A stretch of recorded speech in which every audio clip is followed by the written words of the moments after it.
It's a packed house today because fans get the alternate jersey giveaway. Mitchell Boggs and the Cardinals closed out game number 1. Will we see him in game 2? We're about to find out. Cards and Brewers next on Fox Sports Midwest.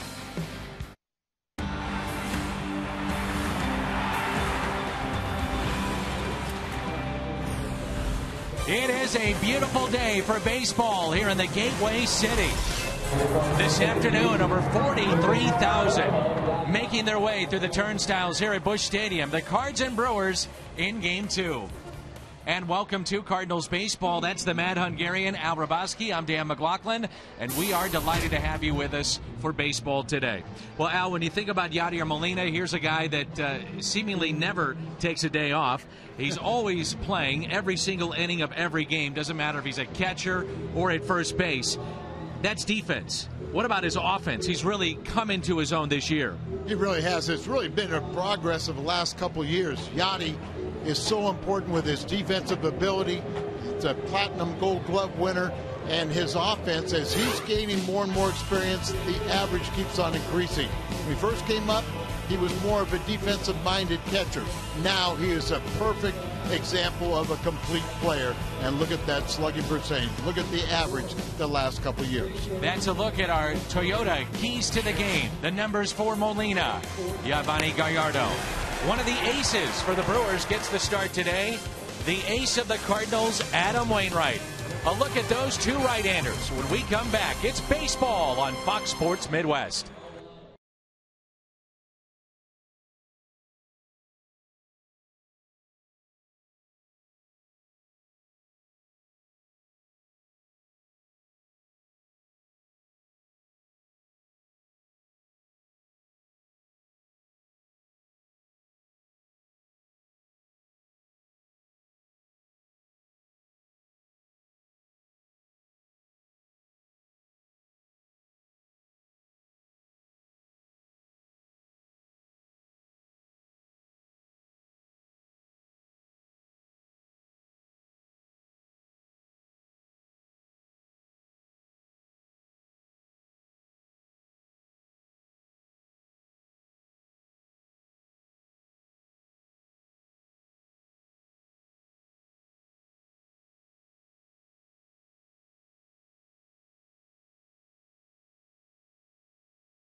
Expected this afternoon for game number 2 in day baseball on Fox Sports Midwest. Dan and Al back with you in the booth. And when you think about great pitchers right now in the National League, you have to think about Adam Wainwright. And Al, he gets that start today. I think that's just an indication of how well he has recovered his second year from the Tommy John surgery.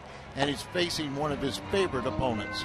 So Adam Wainwright, Cardinals wearing their new uniforms, and a big, big crowd. It should be a lot of fun. A look at Yovani Gallardo when we come back. A beautiful spring day here in the Gateway City.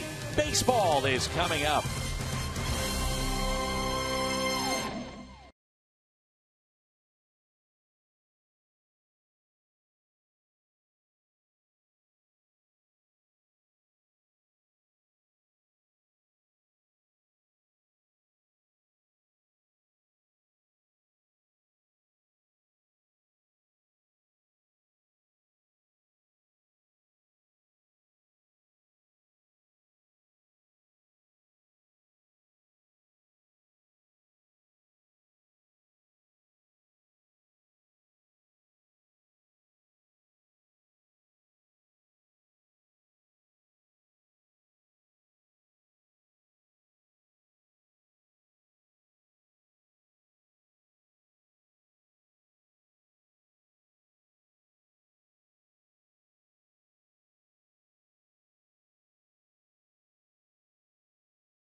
And we know that when he's right, when he's healthy, he can be very tough. But for whatever reason, the Cardinals have hit him very well. A lot of guys in this lineup have hit Gallardo well, and the Cardinals, against some of the best names in baseball, have hit them well, Al. Yeah, there's no rhyme or reason why the Cardinals have done so well against this core group of #1 pitchers from other teams. But it just, the fact is, and the numbers don't lie, Gallardo, and we saw Kane earlier this year had that 9 spot the Cardinals scored against him.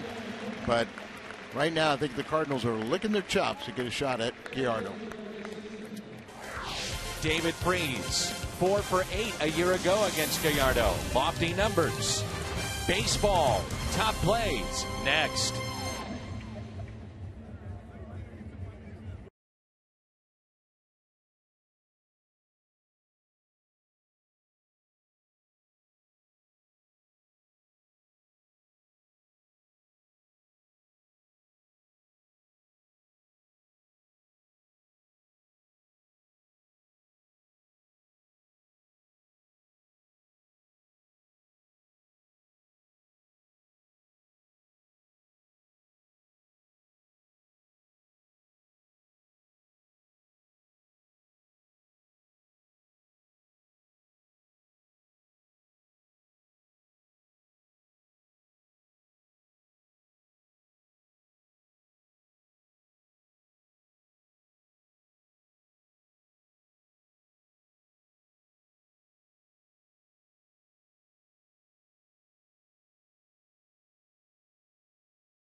Midwest.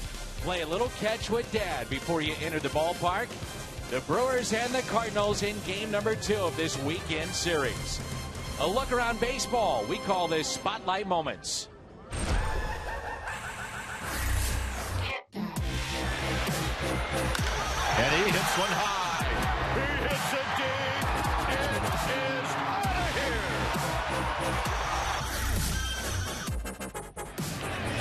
Davis reaches out, a soft little liner to left field. Pierre dives and got it. Tumbling catch. Juan Pierre robs Ike Davis.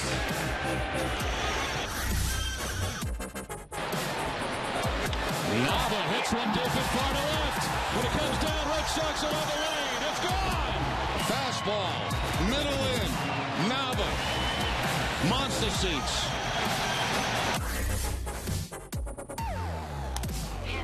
Oh, man, that one is crunched. Justin Upton way out of here.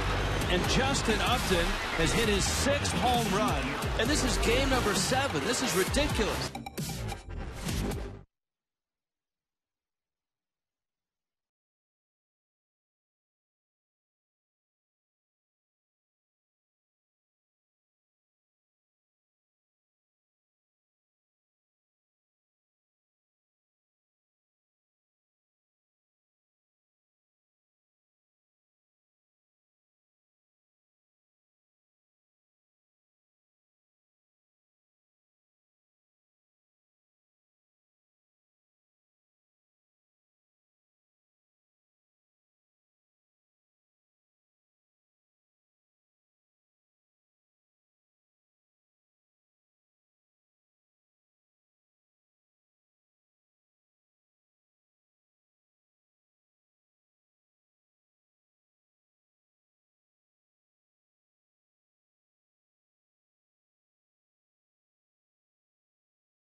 Midwest is brought to you by Budweiser. Great times are waiting. Designated driver. See your Mid-America Chevy dealer or log on to stlchevy.com. Dobbs Tire and Auto Centers, #1 for quality tires and expert auto service. Save big money at Menards on all your home improvement needs. And by Steak and Shake. Steak and Shake, just no equal. Moments ago, Adam Wainwright loosening up as the Brewer fans are here in the Gateway City. And they'll be in the middle of a sea of red and also a lot of white because of the new jerseys and the giveaway today. The 6 cut into the grass of the outfield. Saw that last night. It will continue this weekend. A look at the lineup for Milwaukee. Aoki, Segura, and Braun here in the first inning. Then Weeks, Logan Schaefer, Martin Maldonado, Betcourt, Lally, and the pitcher Gallardo. Defensively, around the horn brought to you by Dobbs. Holiday, Jay Beltran in the outfield. Freeze gets the start over at third base. Daniel Descalso, backup shortstop today. Well, he gets the start. Matt Carpenter, last 6 games, swinging a hot bat. He's at second. Alan Craig at first, and the workhorse behind the plate. He'll be honored tomorrow prior to the game, and that's Yadier Molina. Cardinals with the St. Louis across the front of that jersey. First time they've done that since 1932. And it's Adam Wainwright getting the start this afternoon. Record is 1-1. You see that? No walks on the season and 12 strikeouts. It's one of his best ERA. It's 2.07 against Milwaukee. That's the best among active pitchers. He has a 8-6 record against them, but the good ERA and a lot of their big bats have troublesome numbers against Adam Wainwright. Al, I know you love it when we can do this. Broadcasting to AFN, the American Forces Network. Armed Forces serving in 175 countries and aboard ships at sea, watching right now in Iraq, Germany, Italy, Southwest Asia, South Korea, Japan, and to all of the men and women that serve in our armed forces, thank you from the bottom of our hearts for everything you do for us and allowing us to enjoy a great day of baseball.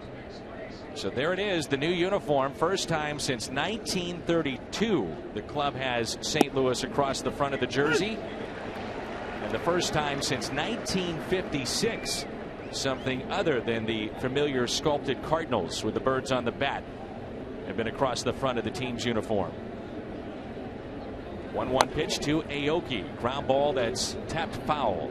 And this is the uniform we're going to wear on Saturday nights or days at home. So it's a good look. A lot of fans, when they saw it introduced at the winter warm-up, went out and purchased this, but now it's a free giveaway today and everyone happy. Aoki, a little check swing, and he went, we think. They appeal and they say no. Was it a foul ball? It certainly looked like he did not hold up that swing. Didn't look like he made contact either. That ball was past him before he kind of a short little choppy swing at it. So 2 strikes on Aoki. Can't say enough about what the Cardinals have gotten from their pitching staff. 3 runs or less in 7 of the first 10 games of the season. First time that's happened since 1993. And currently the Cardinal pitching staff has a scoreless streak up to 23 innings. Count is even here, 2-2.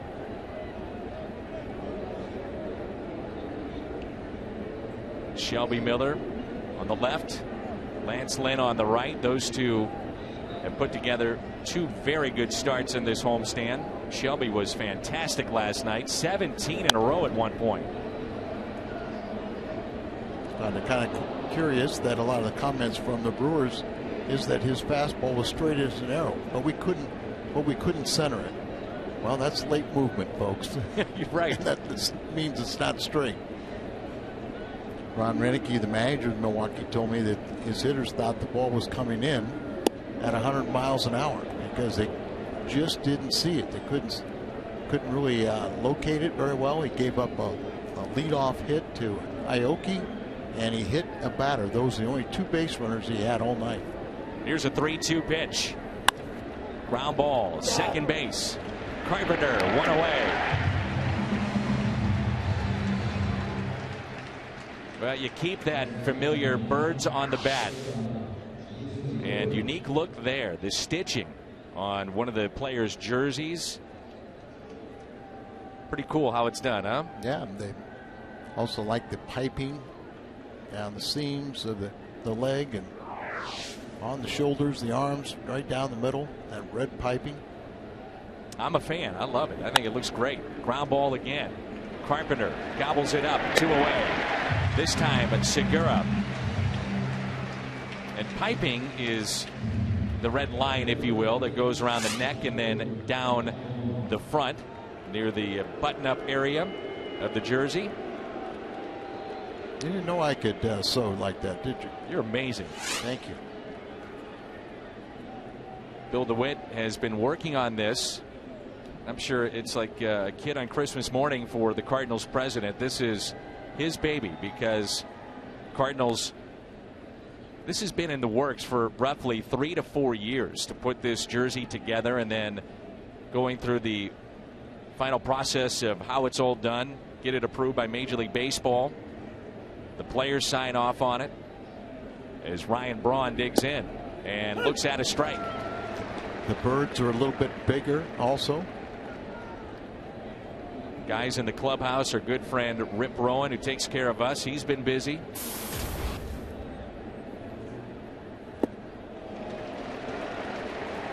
Nasty pitch that time from Wainwright. Good matchup here.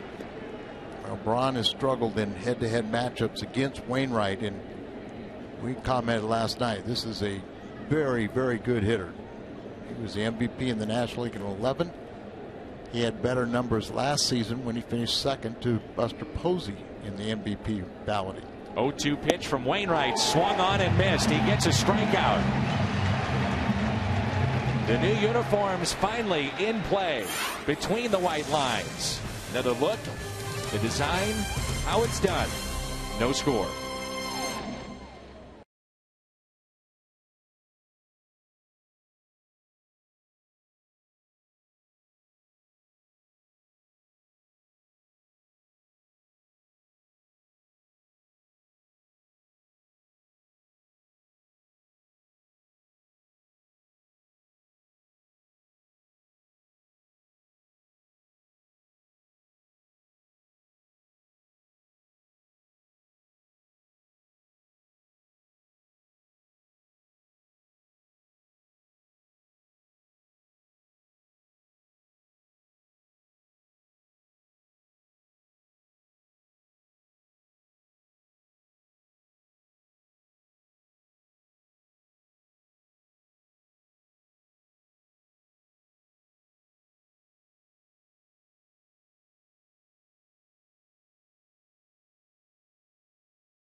Cardinals lineup.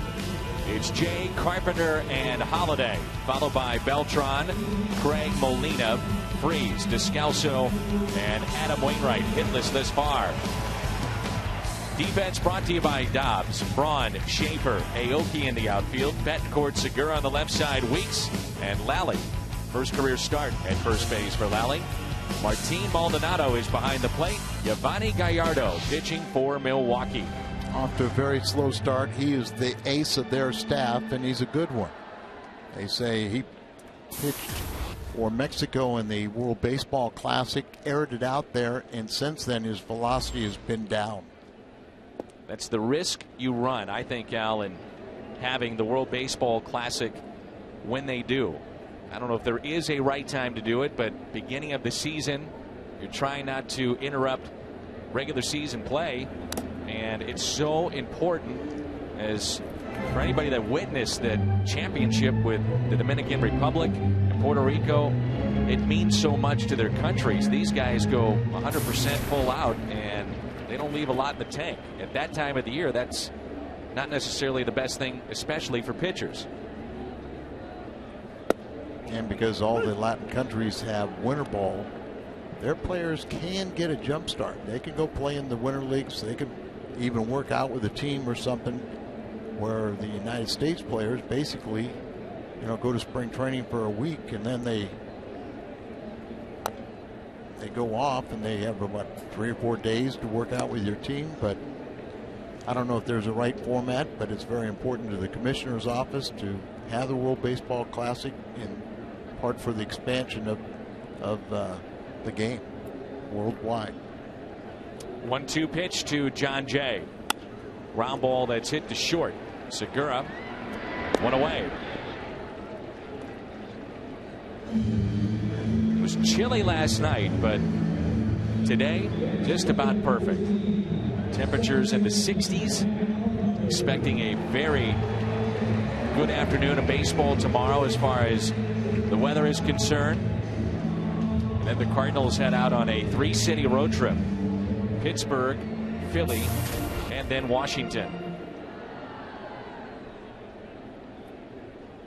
Matt Carpenter off to a tremendous start. hitting .359.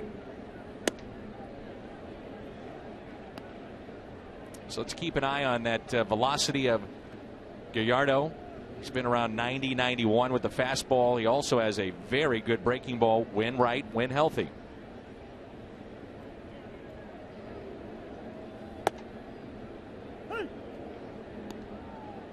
Beltran, who has great numbers, .417 average against Gallardo, watching intently.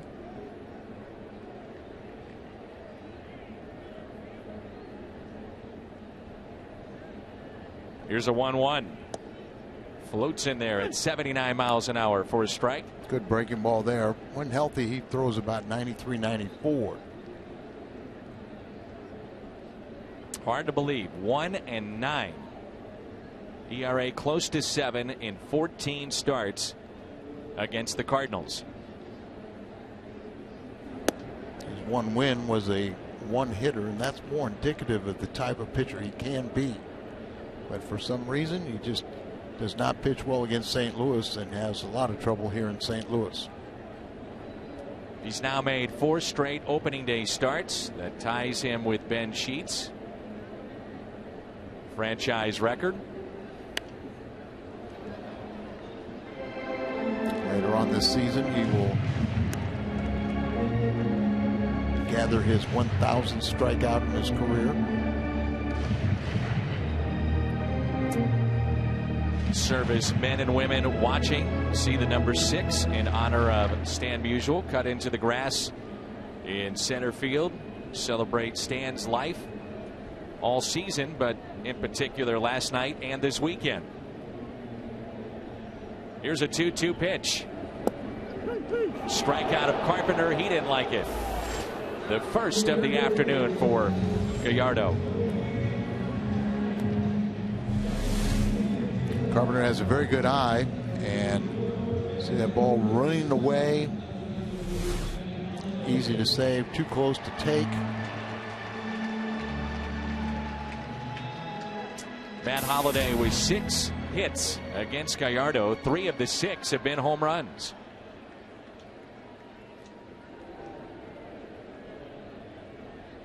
Outfield very deep and a big gap into left center. By the way, when you're down on the field, you cannot see the cut of the grass, the arch, and the 6. They just bend it ever so slightly. So you see that number 6, if you're in the seats, doesn't bother the players one bit. I talked with Cards GM John Mozeliak before the game, and I said, is this something that maybe you keep all year? He said, I think that's a pretty good idea. I'd like to see that. So there is some talk about potentially keeping that number 6 in the grass all season long.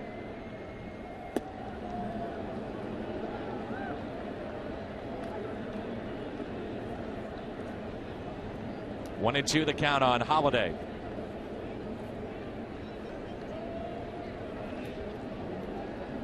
The defense, they really expect him to pull the ball in the infield and shade him to right in the outfield.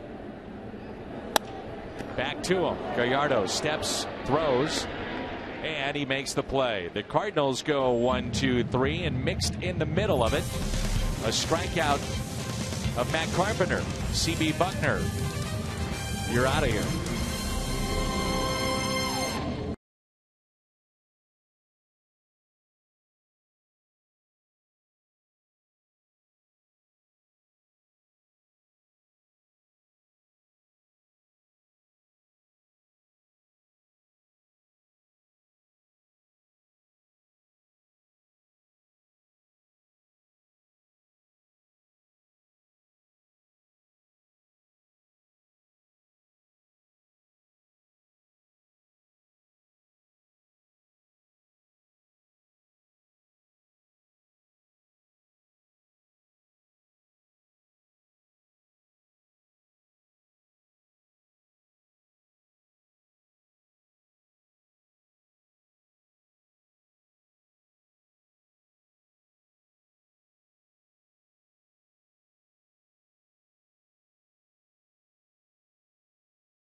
fans with their alternate jerseys on here at the ballpark. The Cardinals, by the way, will wear those on Saturdays as Ricky Weeks takes a ball primarily on national TV on Saturday afternoon, so a chance to show off the uniform to a nationally televised audience. 1-0 pitch. Only at home, right? That's my understanding. Correct. At home, we walk in the door to the stadium. We see our favorite lady, Aggie Soriati, and Aggie's grandson, Robbie, celebrating his 25th birthday today. Happy birthday to Robbie. See him at the ballpark all the time. In fact, he was here last night. His grandma is the best in the world. You and I mean this sincerely. If you come to the ballpark and you see Aggie, had a tough off season, give her a hug. Yep. Tell her how much you appreciate everything she does. That catches the bottom of the strike zone, and it's 2-2. Ricky Weeks, another very good hitter. Slowly coming back from that terrible ankle injury a couple years ago. He had a good second half last season. But he's 6 for 36 off of Wainwright. Late movement on that pitch. Looked to be the cutter. And the second strikeout for Adam Wainwright. Molina Gold Glove, that'll be tomorrow. Get here early for the ceremony. They'll be presented with the Platinum and the Gold Glove. The Platinum goes to the top defender, is voted on by the fans, over 1 million votes, and Yadier Molina 71%.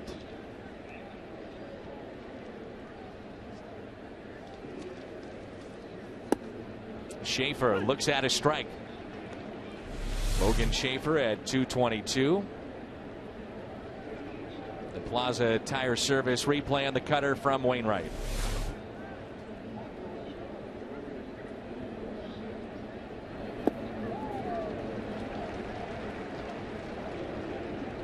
Here's repeating again now with Ramirez being out, and he's just one of several key players that are out for Ron Renneke.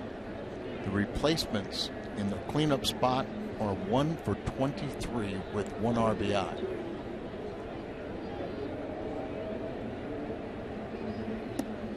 Got him on the outside corner.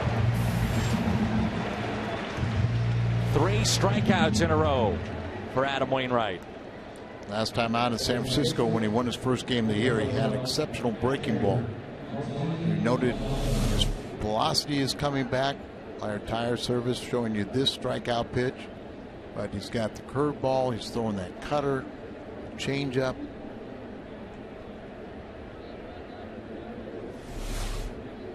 Martin Maldonado. Shelby Miller last night went right at this Milwaukee lineup, and he did that in his first start against San Francisco. Again, 17 in a row at one point. Cardinals collectively at one point 20 in a row. Early in the game for Shelby, the pitch count was getting up just because they were fouling off so many pitches, but outstanding strike to ball ratio. 4-1 for Shelby Miller last night. Now, have you noticed today with Wainwright in his windup, very deliberate as he kind of comes to the top and almost collects himself and then going forward with the pitch. And it just seems like when he's throwing his fastball, he's just throwing darts with it. Right there, that little hesitation. Yep. That is something a little different, and it's just a little bit to get hitters off balance.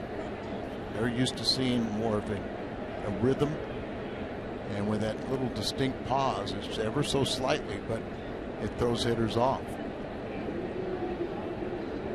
And for a pitcher, I'm sure it also allows you to catch up, collect yourself a little bit with that pause, and then everything is going right when you go towards the plate. So big bats missing for the Brewers. Aramis Ramirez and Corey Hart. Hart has not had a spring training in 3 years because of various knee surgeries. Ramirez left knee sprain. And last week against Arizona, they were also missing Ryan Braun. Lifted out to left. Holiday makes the catch. 6 up and 6 down for Adam Wainwright. Beltran, Craig, Molina coming up here at Busch.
And today's question, which is your favorite non-Cardinals logo? So non-Cardinals, you have the Yankees, the Tigers, Dodgers, Giants, all historic franchises in Major League Baseball. Hashtag FS, and then your choice to go along with that, the AT Twitter poll. Here's Carlos Beltran, who's batting .226. Up the middle, but positioned perfectly. Segura, one away.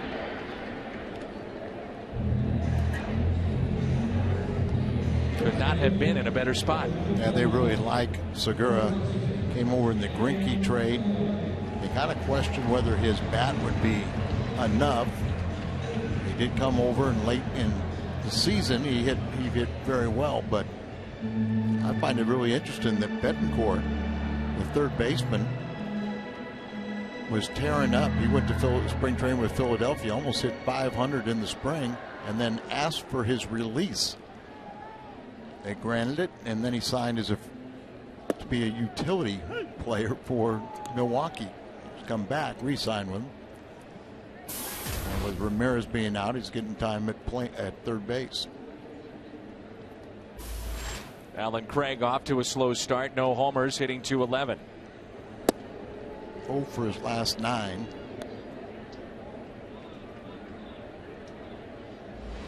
Marco Estrada getting the start for Milwaukee tomorrow against Jaime Garcia. We'll see if Matt Adams will be in that lineup tomorrow. Hopefully Allen will do something good here and then make a decision whether Mike Matheny puts Adams in, and whether Craig, Beltran, or Holiday, one of the corner outfielders, come out. 1 out, nobody on, and here's the 2-1 pitch to Alan Craig. Interesting question I had from a fan today, Al. Walking into the ballpark, I see a fan and say, Dan, will you sign my dog's leash? And I said, well, sure, I'd be happy to. My dog is a Buttercup and can't wait for Purina Pooches in the park. Now, normally my questions I get from a fan, it's about you or today's game, but this particular one, this fan said Buttercup loves baseball.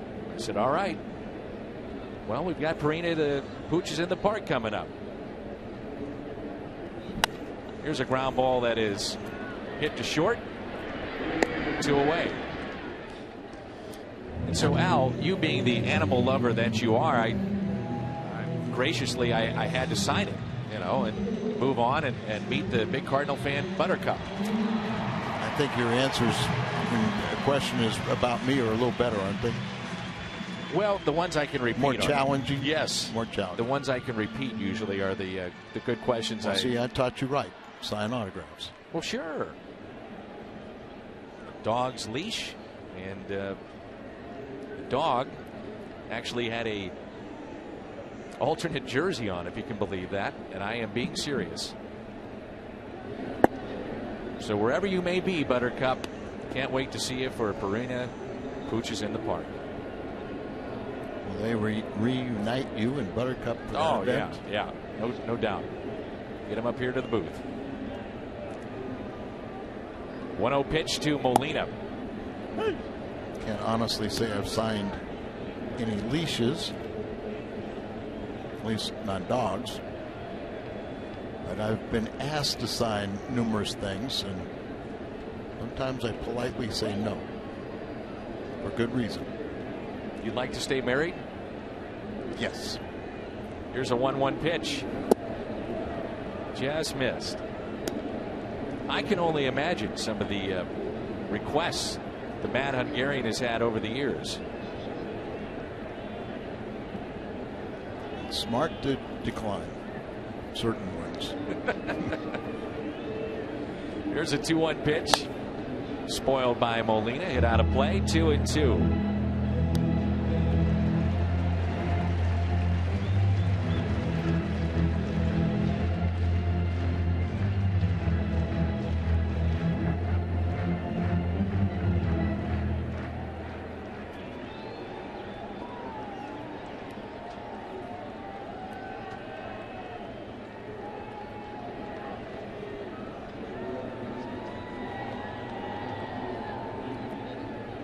The 2-2 pitch. Out of play again.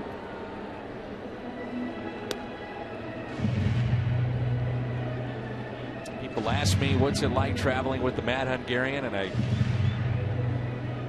tell them it's like being with the Beatles.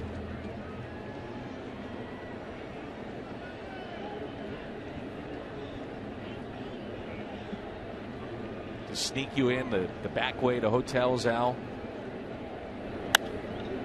Gianni hits it in the air, and that will drop.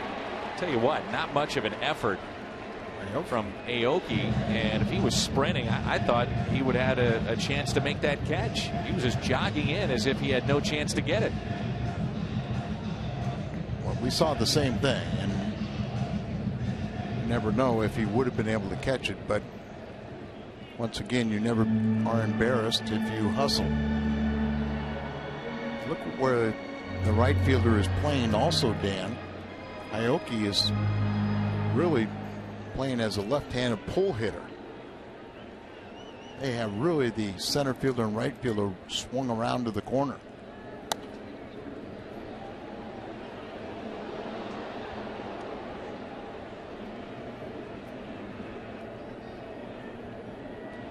So he's got the big gap in left center. Molina homered over the number 6, the wall in left center right there last night. Cardinals had a total of 6 hits. Night we honor number 6. Well, with the defense and the outfielder, they have to be, it has to match up. The pitcher has to throw the ball on the outside part of the plate. I don't think I've ever seen a right fielder play that close to the right field line with Yachty up.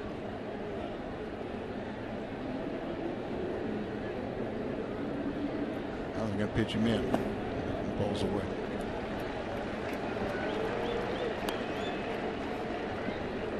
Early in Yachty's career, he hit a lot of balls to right field, but you can see now he still will hit some.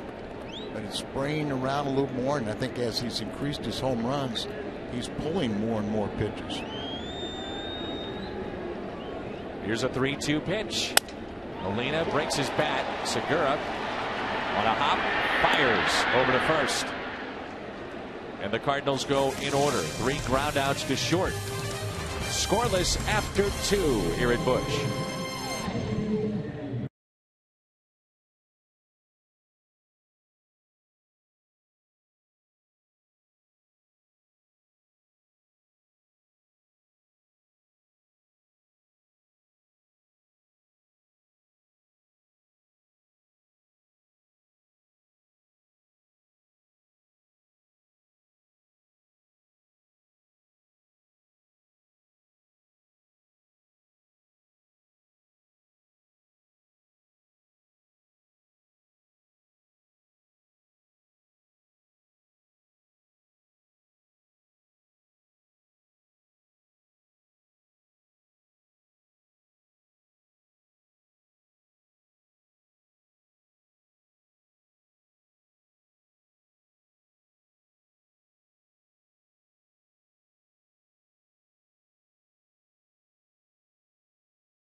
Executive Director of Variety, the children's charity of St. Louis, has been kind enough to join us once again. We do this every year, and we do. Always great to see you. Jan, how are you? Great.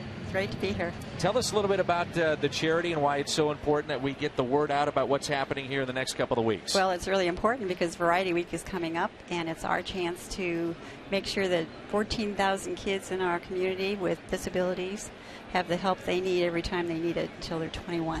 It's amazing stuff that you guys do. This is Yuneski Betancourt, and he takes a ball low and outside. So thousands, millions of dollars is raised, and then how do you decide where it gets dispersed? How does that all come about? That all comes about with our allocations committee that reviews the children's needs and makes the community assessment as to where this money needs to go. It all stays here in St. Louis and goes directly to the children. I know it's been a great association for years with Fox Sports Midwest, the Cardinals, and you've got a pizza place here in town that we know pretty well here in St. Louis, and they get behind this wholeheartedly. That's it. It's the hometown pizza folks with the hometown charity, Emos. Yes. And we have a great day coming up on Wednesday, the 24th, Emos for Kids Day, where 10% of everything that's purchased at Emos goes to the Variety Kids. The share beyond compare as Carpenter makes that play. And you also have Dinner with the Stars. That's at the Peabody Opera House, and one of the headliners is Carlos Santana. Yes, Joe Buck is our MC, and Carlos is going to perform. And so we're hoping that everybody shows up, gets their tickets for that, plus the fashion show, which is on the 20th. That's the very first event. Tomorrow we're kicking it off with Variety Child Ryan throwing out the first pitch. That gets it all started, and then the events begin on the 20th. And for folks that want to go online, make a donation, what's the best way to do it? Best way to get tickets for any of these events and to make a pledge is to go online, varietystl.org. varietystl.org, varietystl.org, or also get tickets or find out more at 453-0453, 453-0453. Variety Club. Jan, this is the quickest half inning we've had today. Wouldn't you know? Well, we appreciate you stopping by. We'll continue to hit this throughout the day, and we'll get the word out on all the great events coming up to benefit kids. That's excellent. Thank you so much, Dan. Great seeing you. Thank you so All right, much. Thanks. Jan Albus from the Variety Club, and we're midway through 3, and there's no score.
Jim Hayes. Hello, Jim.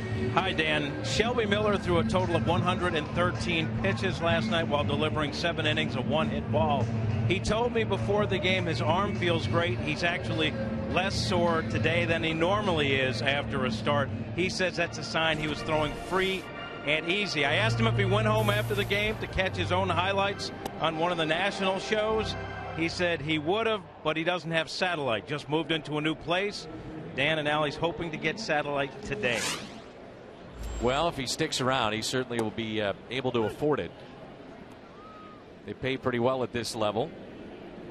And good for Shelby. I'm sure he still has some of his bonus money left, too. You'd like to think so.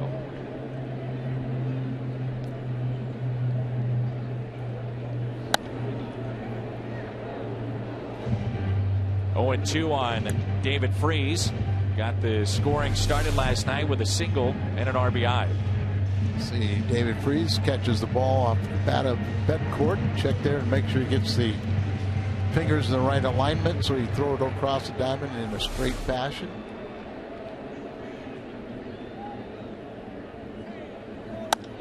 Freese, base hit. Fair down the right field line, and David on his way to second. He better hurry up. Aoki's throw not in time. Leadoff double for the Cardinals' third baseman.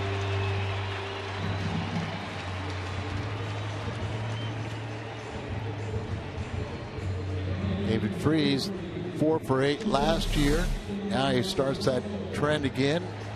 Pitch right there. Good piece of hitting. Just going with the pitch. Just punch it down here. Aoki gets the carom, plays it perfectly, and gets the ball in. It's just offline. Hyundai replay. Sliding in safely, David Freese. Now it's Descalso, 8th place hitter, pitcher on deck.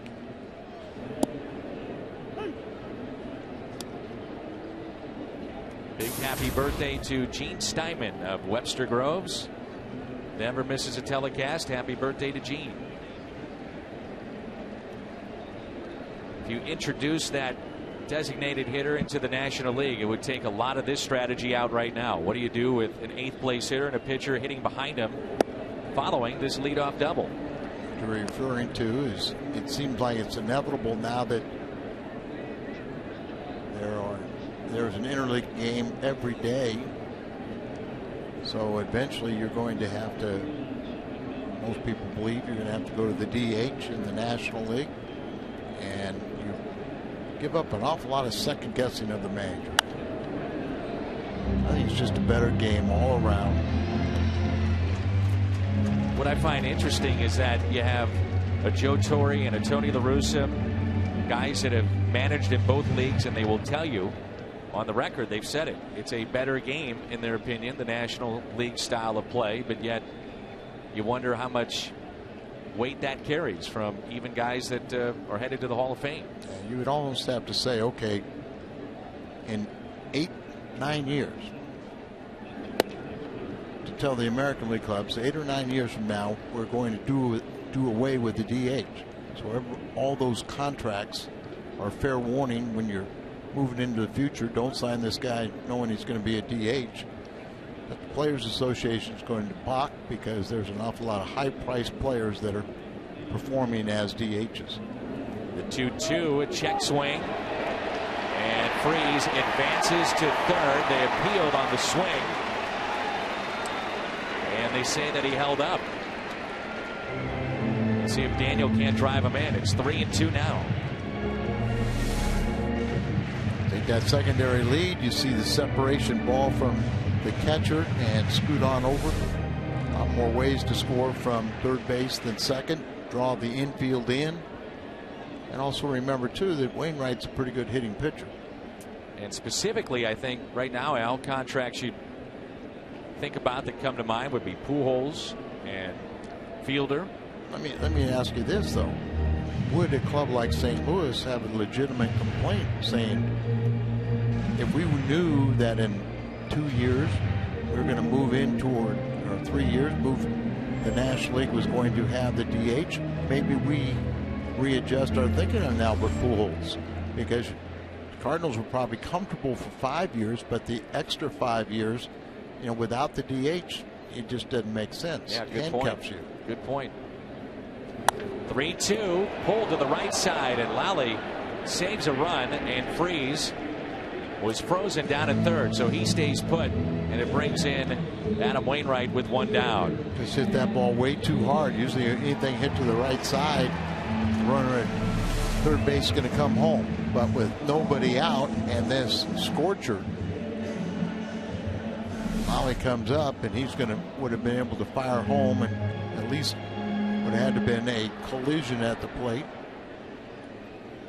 But Wainwright has a chance here to help his own cause.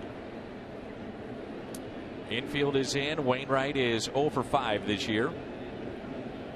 One out runner at third.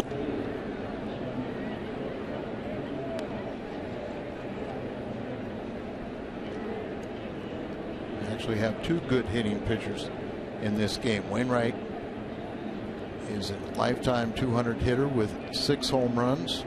Gallardo's got 10 career home runs. 0-1 pitch. Make it 0-2. Late movement away from the right-handed hitter, Adam Wainwright.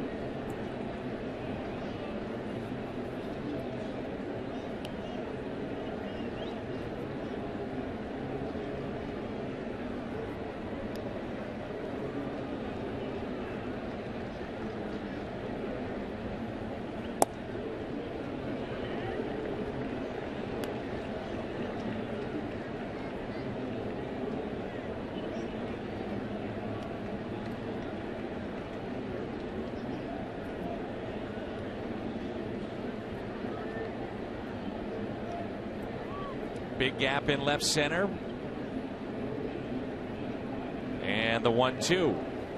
Wainwright, base hit left field. He comes through with a liner over the drawn in infield. Segura almost had it. Instead, it's his first base hit of the season and a 1-run Cardinals lead. The infield playing in, as you said, and it burns them. Segura is playing back in normal depth. Our Hyundai replay would have shown you that this ball would have been caught. But playing in opens up a lot of holes, and anything that's above your head has a chance to get on through. Top of the lineup, John Jay. Well off the line at third. And even with the bag is Betancourt. The pitcher running at first. Lally's off a step or two from the bag at first base.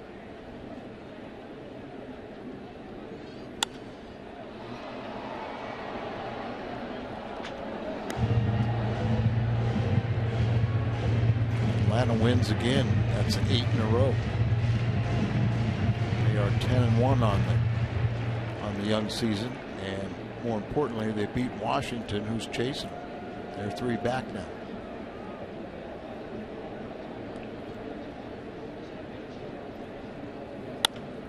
Double play ball.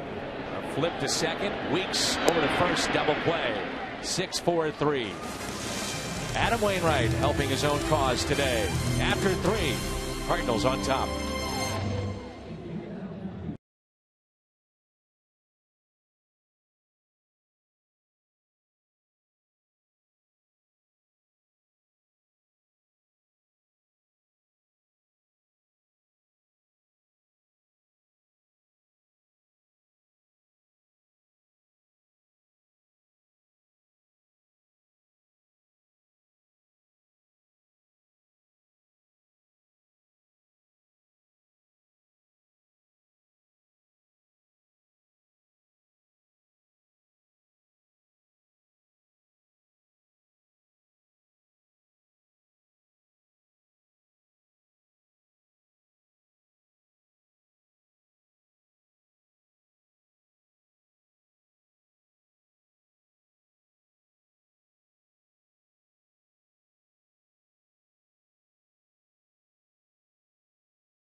you by Schnucks, your neighborhood hometown grocer.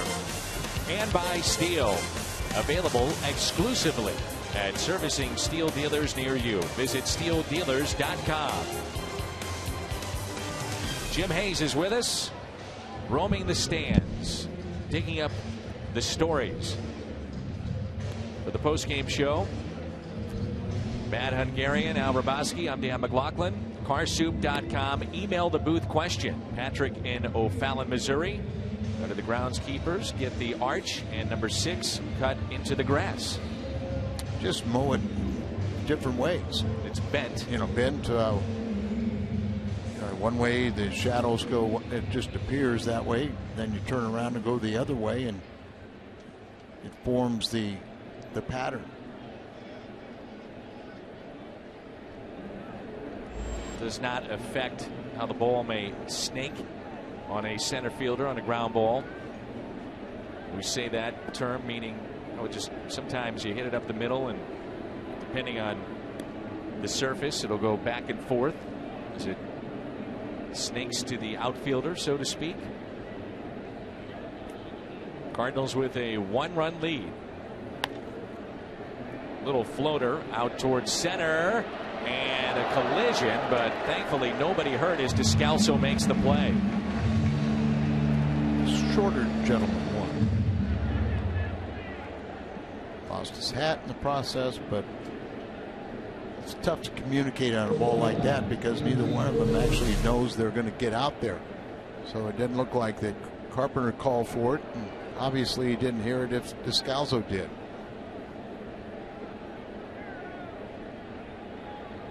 Cardinals have been very pleased with what they've seen out of Pete Kozma at short.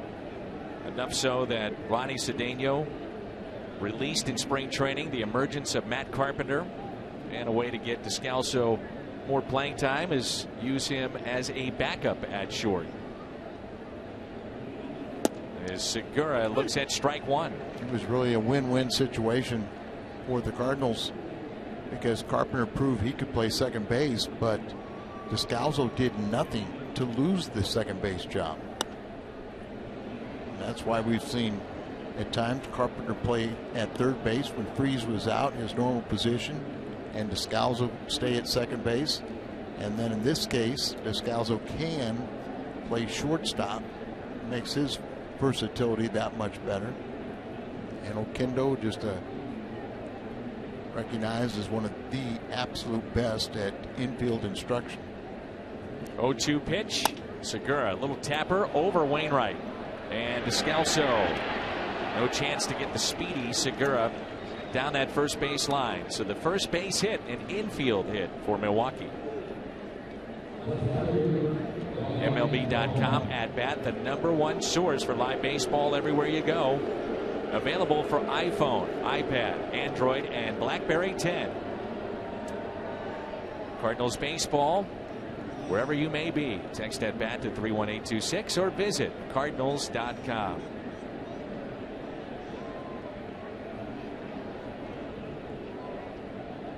Braun struck out his first time up.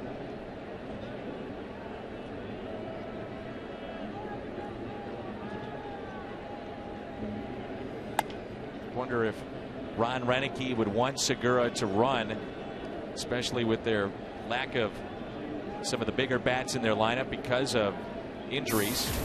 But Segura, he himself has been nicked up, playing with a sore thigh and also a sprained ankle. Ryan Braun's hitting over 390, but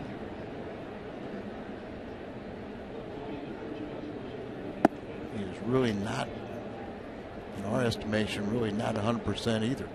He was out over the weekend with the neck problem. Did start playing on Monday once again, but he just doesn't look comfortable.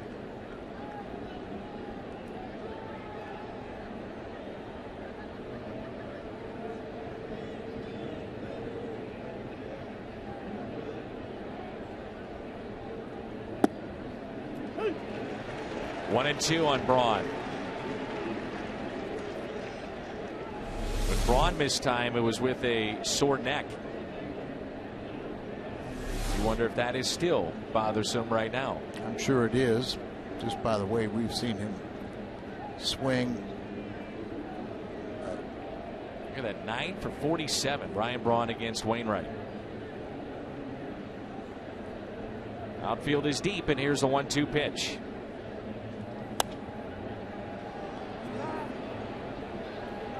Craig is over and out of room. We've talked about how far he stands away from the plate, and sometimes that's an indication that they want the ball away. They want trying to sell it to the pitcher that can't reach it out there, but I think because of his neck injury, he can't reach it. An idea how far off the plate he is. Also, sometimes pitchers want to run things in, and he's got the real quick hands. He can turn on that pitch.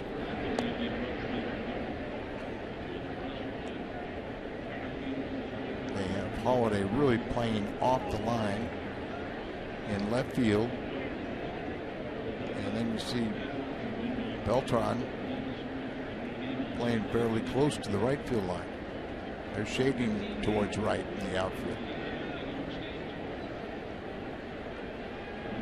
Pitching him away. 1-2 pitch. Ooh, almost held on to by Yachty. Braun has a life.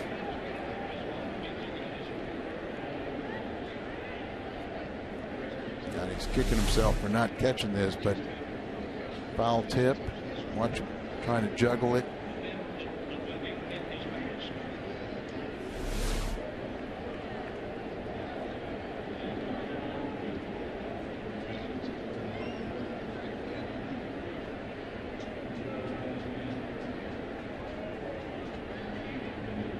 It's another 1-2 pitch to Ryan Braun.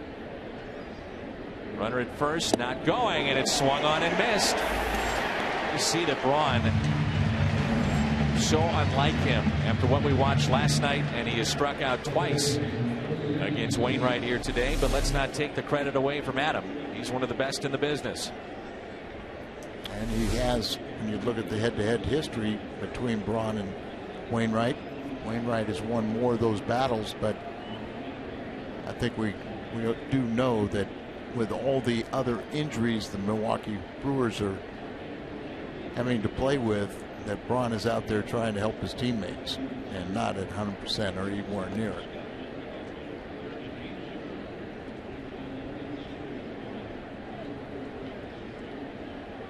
So 2 outs and a runner at first. Ricky Weeks. Wainwright has struck out 5 this afternoon.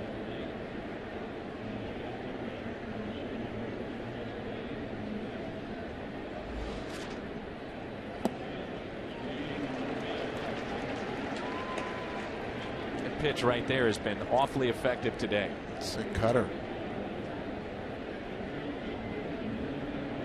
Remember, you got the good curveball he's got. Got the fastball that's got a little increased velocity, which it doesn't look like he's using it, but he's really using the secondary pitches extremely well. 0-1 pitch. Make it 0-2. Wainwright has signed the extension, which would have been really a lingering story neither he nor the Cardinals wanted to deal with all season long. You don't need that distraction. Like to think that he would finish up his career wearing this uniform. Long look by Adam, and now time is called.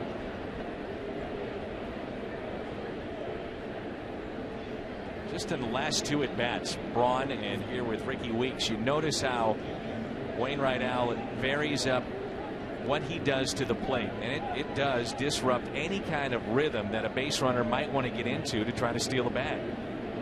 And that's the purpose to it. No pattern whatsoever. Popped up and out of play. So a couple cutters, then that fastball away. I really thought last night that Molina and Miller were on such a perfect rhythm. Miller didn't shake him off, and Yachty really knew what he was doing. Here's the curveball. So 4th pitch, first time Ricky Weeks sees the curveball. In the dirt, and advancing Segura into scoring position.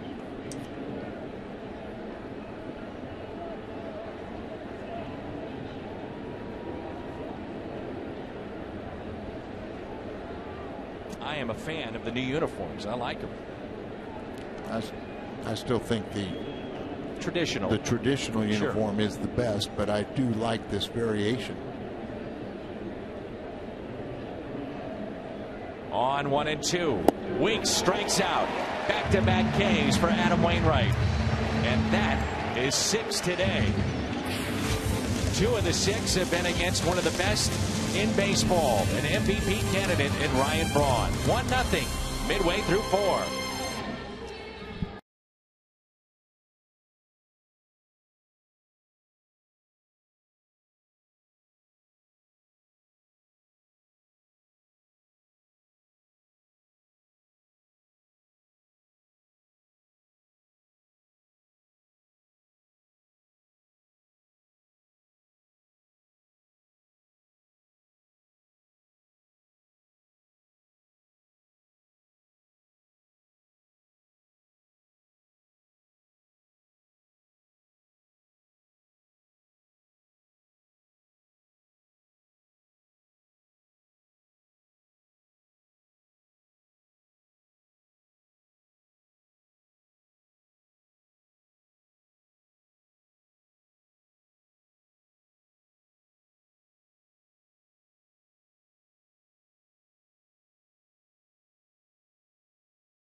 Join the Rams at their official Bud Light draft party at Dave & Buster's on Thursday, April 25th.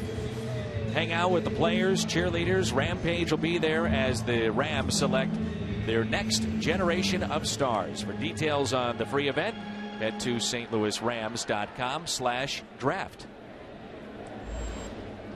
It's Carpenter, Holiday, and Beltran. Amazing how sports fans, me included, I get into the NFL draft. Interesting to see how they draft, what they're looking at. And yet the baseball draft, it's long, it takes forever, a couple of days long, and the focus, I know that they've tried to build it up to make it a little bit bigger, but it's not even close to what you see with the NFL draft. Well, I think part of that reasoning is really the college programs or the minor leagues of the NFL. So fans are a lot more familiar with so many of the names that are being bandied about or discussed. People know who they are and what they, people have pretty good ideas, where even college baseball doesn't have anywhere near the attendance that football has, and then so many of them are also high school drafts. So unless it's really in your area, you don't know anything about the kids. That's right.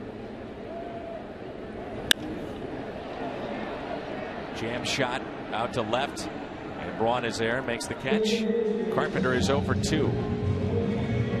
Hyatt Regency St. Louis at the Arch is offering an incredible package. Includes overnight accommodations, tickets to a weekend home game, Louisville Slugger bat, and a $10 brew house credit.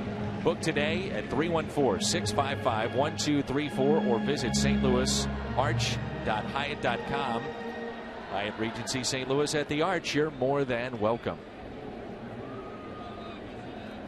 Holiday grounded back to Gallardo first time up. Knocks that foul and out of play.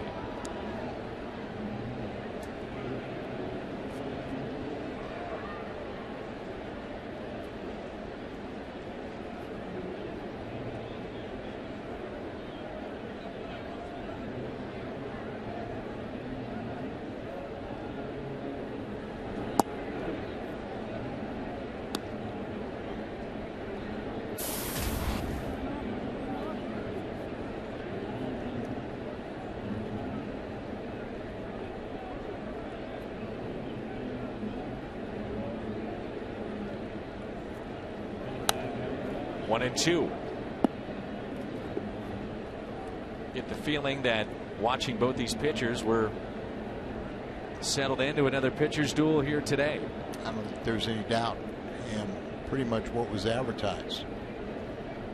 With the fact that Gallardo has struggled against the Cardinals and here in St. Louis, but still we know he's very capable. Jammed him again. It's popped up. Got it inside just enough. And that's out number 2. 34th annual Billiken Golf Classic, May 6th at Norwood Hills Country Club. For more information, register your foursome. Call 314-977-8180 or email billikenclub@slu.edu. Nice to see that Jim Cruz has been given the reins of the program after a terrific job leading SLU into the NCAA tournament. Atlantic 10 championship. We're out the first pitch today. But that's the really new head coach, and what took so long? Oh, that's the good question. Liner into center field and a base hit. Throwing out the first pitch is one thing, but then to be interviewed by Jim, that's bucket list right there. You just cross that right off. Good breaking ball. Beltran, who's had success, batting over 400 against Gallardo, just waiting for it to come down. Another hit to his resume.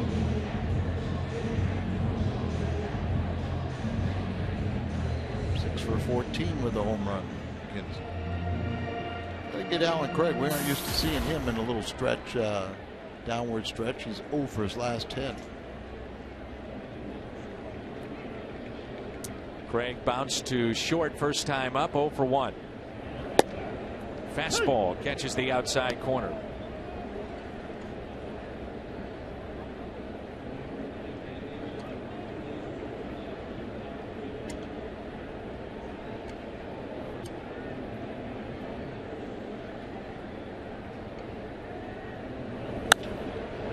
High fly ball, deep right field. Aoki, though, with just enough room, and he makes the catch. And Aoki fires it back into the infield, not realizing that was out number 3. But he did show off the arm.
The velocity of both these starters today, and Wainwright and Gallardo at 92 miles an hour.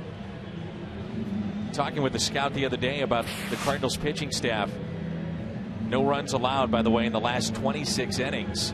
The scout was really high, Al, on the fact that he felt Wainwright's velocity in his opening start in Arizona was a lot better than what he showed in spring training. And we're starting to see that just gradually increase as we go along.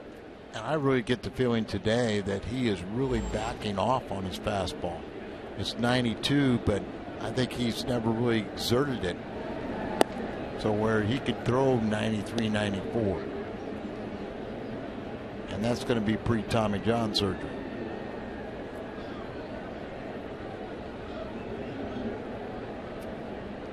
Logan Schaefer, 1-0 pitch, popped up and out of play. Once again, velocity is nice, but you better have good location, and in my mind, you better have movement.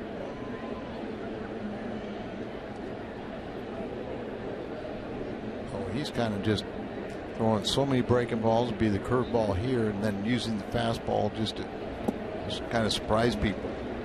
See that swing.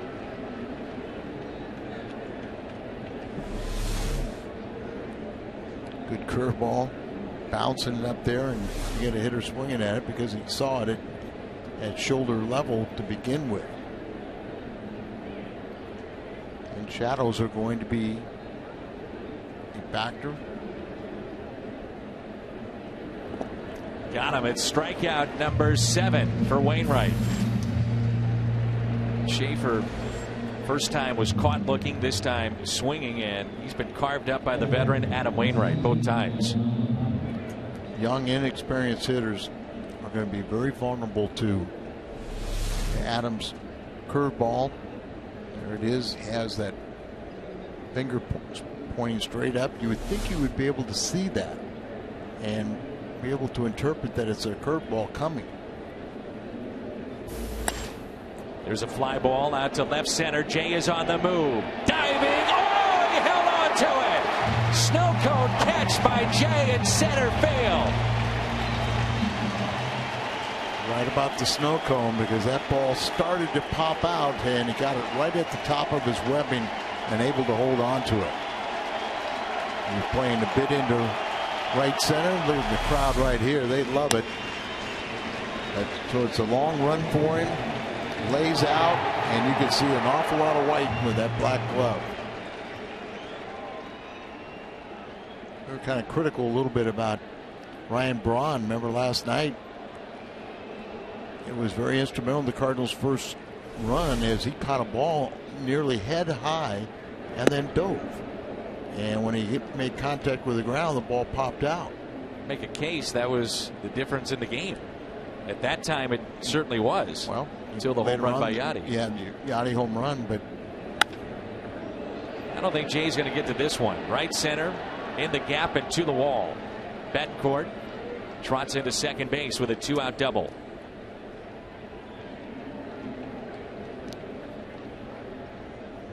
Seemed like he was playing a little bit shallow and playing him to pull, and not the best location on this ball, as it's up right over the middle of the plate. Mentioned Betancourt, went to spring training with Philadelphia, hit a ton, and hit 446 in the Phillies spring training camp.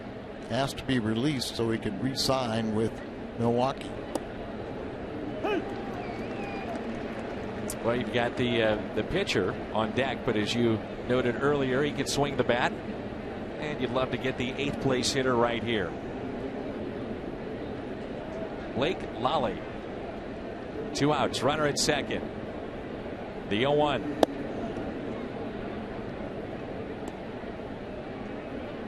Wainwright's very much aware of the hitter, and not only does Gallardo have 10 hits, he also is a lifetime .270 batter with 10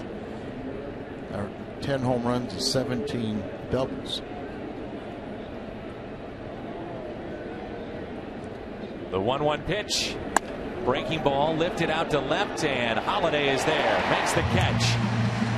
The Brewers strand a runner at second base. This inning, though, the top half highlighted by a highlight reel catch. The snow cone acknowledges the crowd. Midway through 5 here at Busch.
And visit cardinals.com/McWrap to get $6 tickets. McDonald's and the Cardinals.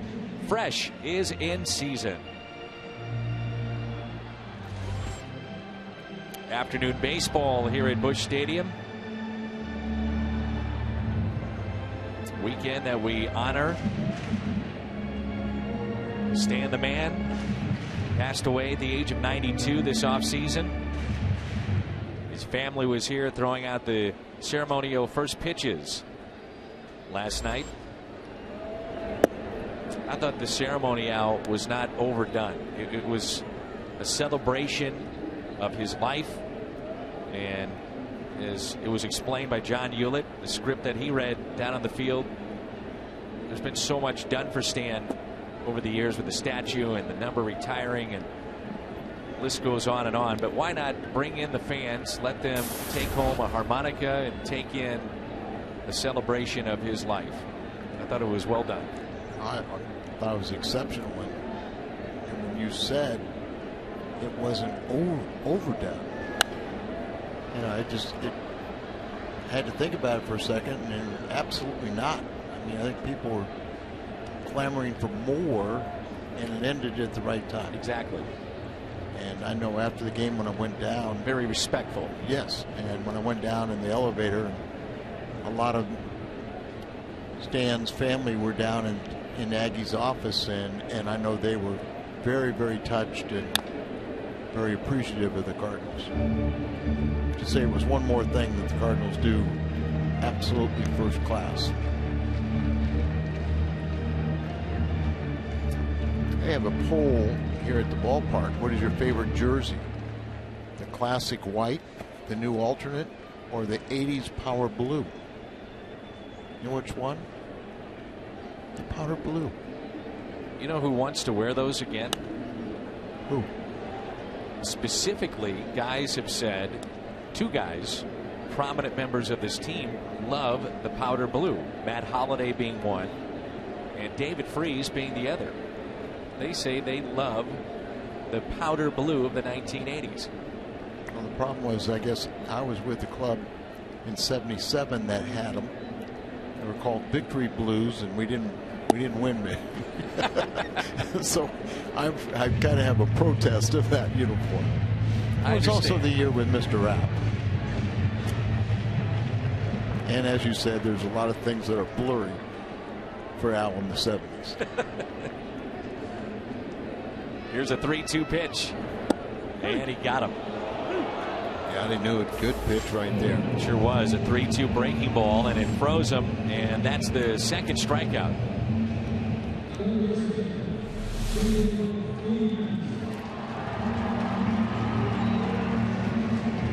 Right there, he tipped his hat to the pitcher, going, "Yep, you got me."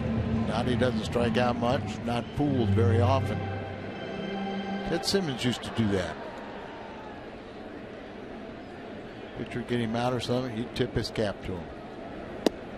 It was very rare because Teddy was such a good hitter. But when somebody did get him out or somebody fooled him, he would tip his hat. One out, nobody on for David Freese. 0-1 pitch. Maldonado is going down in the Tony Pena style. Benito Santiago. Yeah, Benito Santiago would do it. Well, you can do that when no one's on base, and it's an indication of trying to get your pitcher to come down. It looks good, but you can't do it with a runner on base. So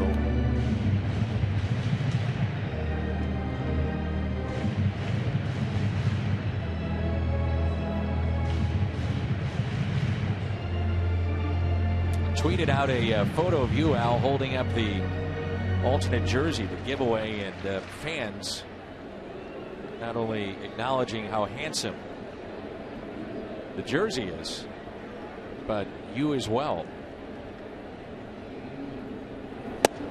A lot of these fans like the jersey. Positive comments we've got. I think that 6 patch on it just really seals it. A 2-2 pitch. Freese with a double to right field. Just inside the first base line, his first time up, and usually that's when you know that David Freese is right, when he's able to drive the ball to the opposite way. Tremendous power to right center and right field. They shade him that way.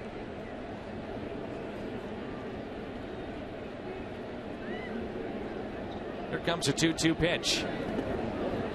And Freese could not hold up. He strikes out. Back-to-back Ks, and that breaking ball of Gallardo's has gotten a lot sharper as we've moved forward in this game. What's on tap? It's Jaime Garcia. Start at Busch Stadium. That's always good. 20-11, and he's coming off a 10 strikeout performance in the start on opening day, the home opener against Cincinnati on Monday. Look at that. Look where his hand is. Behind his head.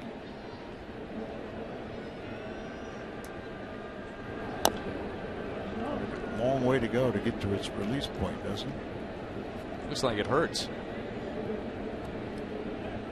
Talk about the shadows, and maybe this is why we've seen a couple strikeouts here this inning. A little tough right now. Here's the 0-1. Now it's 0-2. But Lance Berkman was so vocal 2 years ago about the start times. We had a bunch on those Saturdays. Began at 3:15, so much so that the club then would push back games till 6:15 on Saturdays because of the shadows and how tough it was for the hitters to pick up the baseball. Descalso with a fly ball out to left. Braun is going back and makes the catch right in front of Gussie. Cardinals go in order. We played 5. St. Louis on top by a run.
Is brought to you by Budweiser, the official beer of Major League Baseball. Great times are waiting. Grab some Buds.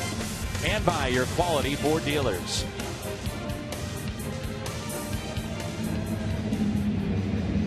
Statues outside Busch Stadium. By the way, there is a Stan Musial statue giveaway later this year. Let's check back in with Jim Hayes. Hello, Jim. Danny, Jose Oquendo says Matt Carpenter is getting closer every day to becoming a complete second baseman. He says he couldn't be more impressed with how Carpenter has transitioned to the new position. And he says he has total confidence in Carpenter getting to ground balls and making the plays. He says it's the mental part that could be a challenge. Where to be on pickoff attempts, attempted steals. So far, so good, says Oquendo. But he's, quote, always watching and worrying. What about those double plays, Jim? As Carpenter arrived at spring training, and this is Gallardo, and he was telling us that I'm not sure what it's going to be like until I get into real games. I can take all the ground balls I want, but until I get into game situations and also somebody trying to break up that double play, I just don't know how it's going to go. As Gallardo strikes out, what has he told you about the double plays? He says all the physical stuff has been better than expected. There was obviously a big transition, and he says Carpenter has all the tools, actually gets a good jump on ground balls. It's the mental things. He said being at second base, you're more entwined in the game, and you have to know exactly where to be. That's the tough challenge, and he says he sees a lot of improvement, still not quite there, and because he's a kendo, he's always, as he said, a little worried about it.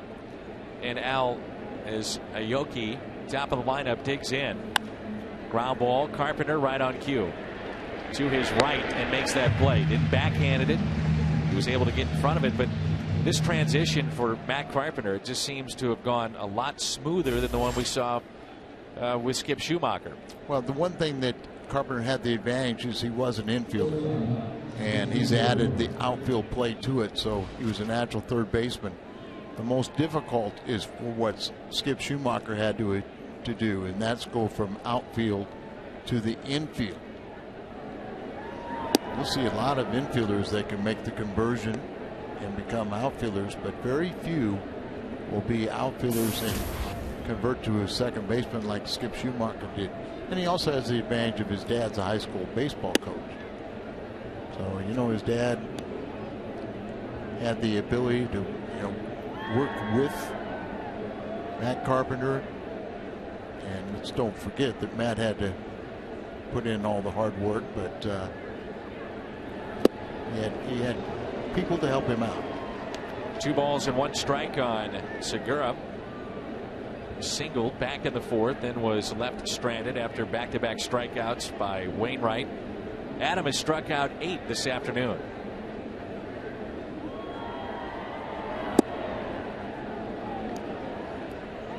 He thought he evened it up at 2-2. Instead, it goes to 3-1. He has not walked a man in this game. Matter of fact, he hasn't walked a person in this year.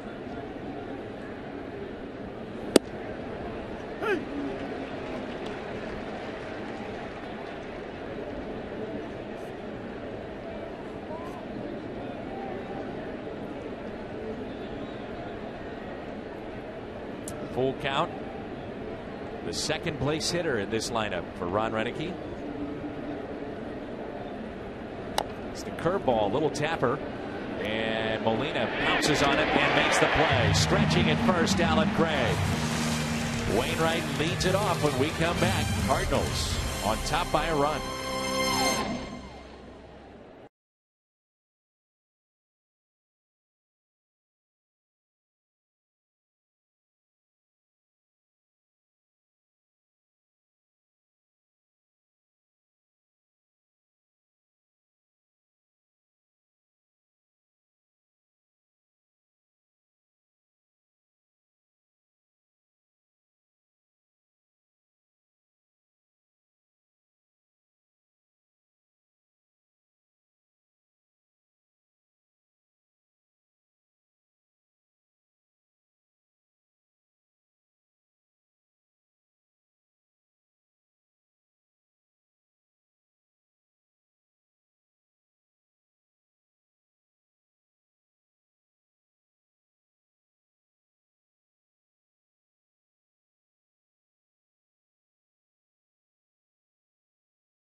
And the only run of this game.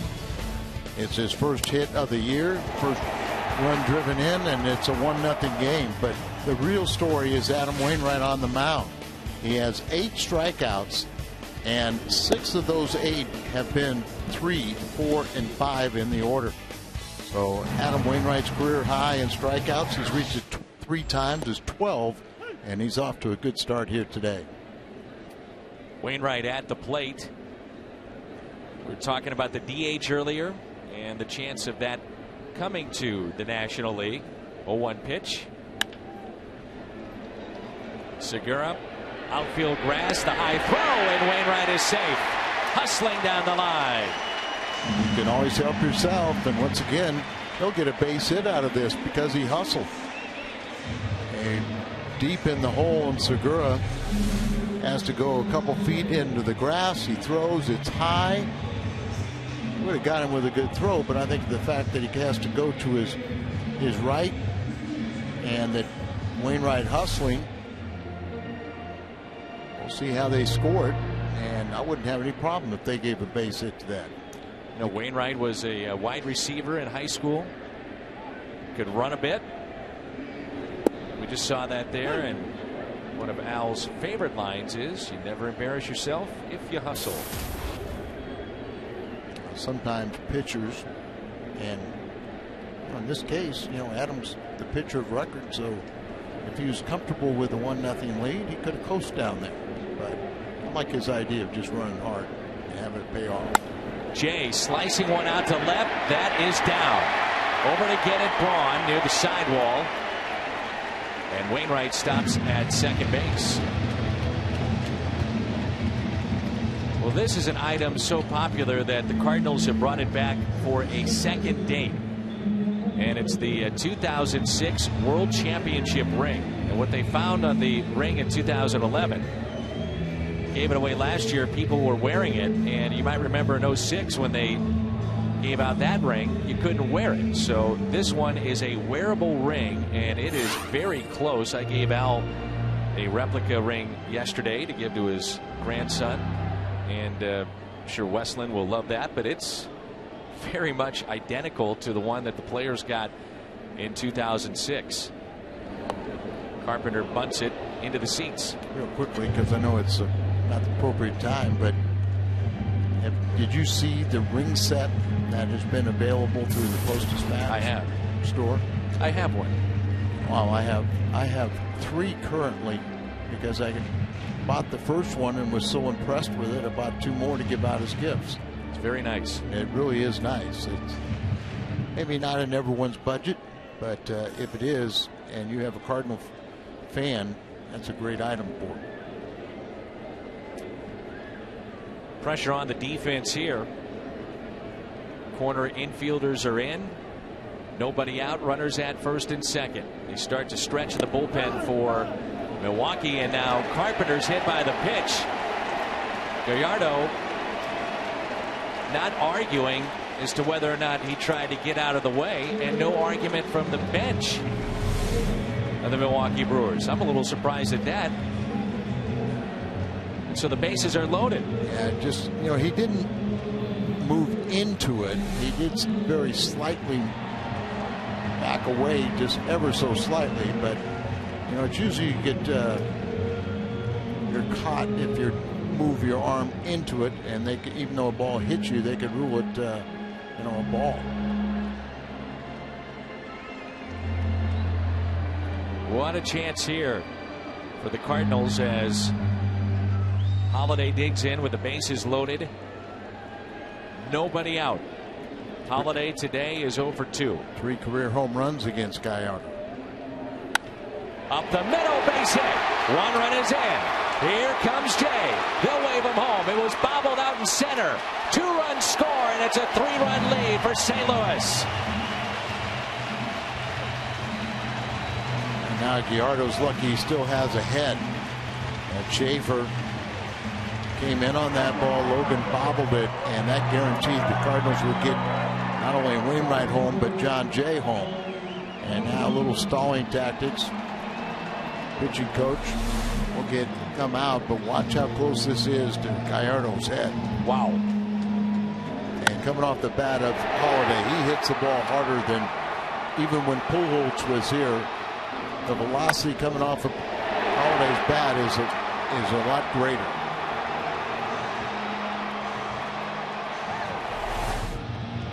The bobble on center field made sure then that John Jay would score. He picked up his third base coach. 2 runs come in. Holiday now up to 8 in RBIs with his first base hit. Another look at scary sight of a comebacker to Gallardo.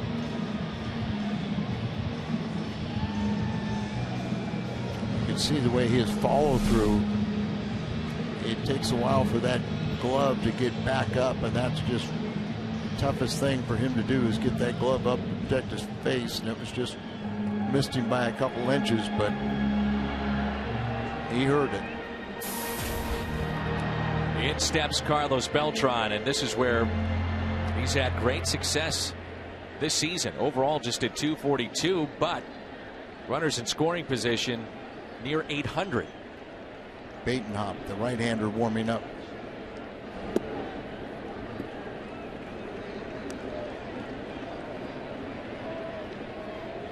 Cardinals have 6 base hits. I'm sure Ron Renicky doesn't want to go to his bullpen. Collectively an ERA over 6. And that bullpen a year ago had the most blown saves and the worst relief ERA in the major leagues. They have resurrected it a little bit. Grizzolani, we saw last night, signed as a free agent. Batenhop, who was warming up, was traded for. The 2-0 is popped up.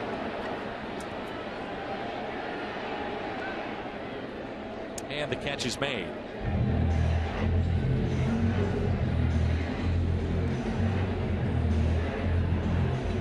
It's the rare time that Beltran doesn't come through, and something positive needs to happen here for Alan Craig. Get him going.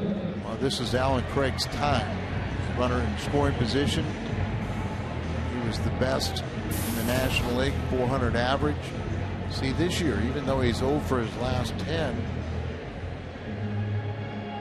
make it 11, 0 for his last 11, still is hitting 364 this year in this spot. Runners at the corners with 1 out. Middle infield in about midway. Up the middle, base hit. Craig comes through. Finally gets the base hit, and with it the bonus of an RBI to make it 4-0 St. Louis. We just had to give him an RBI opportunity. Over the last 2 years he's hit 400. It was 397, so that'll push it to over 400. Runners in scoring position over the last 2 years. Just, he has that special knack of driving in runs, and he does the job once again.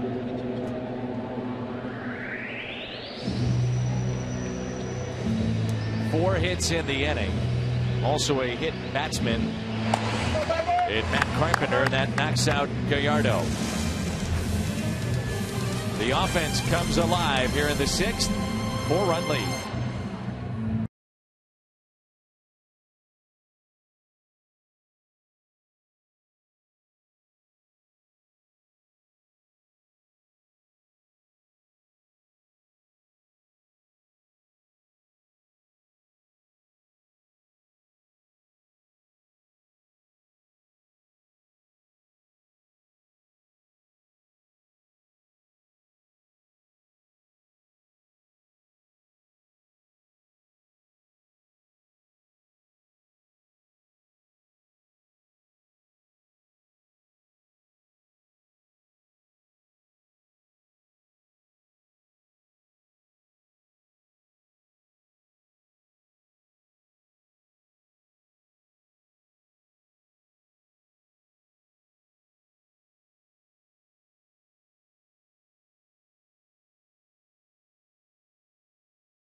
scored 2. Cardinals then tacked on another run. This is our Nissan drive of the game. Just a rocket up the middle.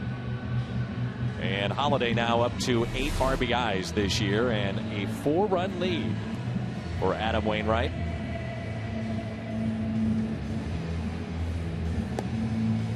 A few moments ago, it was Matt Carpenter talking it over there with Ty Wigington. I'm sure they're talking about hit by pitch. You can see him kind of turn into the pitch and throw up the right elbow. And that's part of the storyline in this inning for St. Louis is the Cardinals have reached base 5 times with 4 hits and Carpenter being hit by a pitch. So now Badenhop, a right-hander, comes into the ball game for Milwaukee, and it's runners at first and second for Molina. Watch out. Just over the Cardinals dugout. Hopefully they're looking for, see Molina just scared as anytime a shot is hit like that, I think they're looking for a ball, not right over the dugout. The players are all concerned, but that is a scary sight. Numbers on Burke Badenhop. He was acquired from Tampa Bay in exchange for Raul Mondesi. Remember him? Yeah. Well, it's Junior. I know. And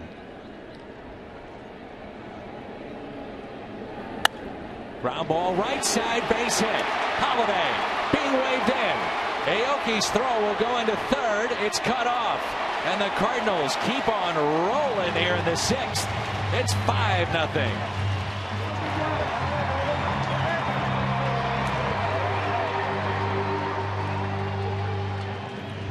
nice piece of hitting right there by Molina. That's what we saw him do so much early in his career. Go the opposite field.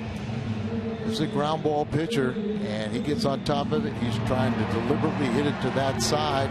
Got a pitch that he could drive, and it drives in a run. Happy birthday to Deb Finelli.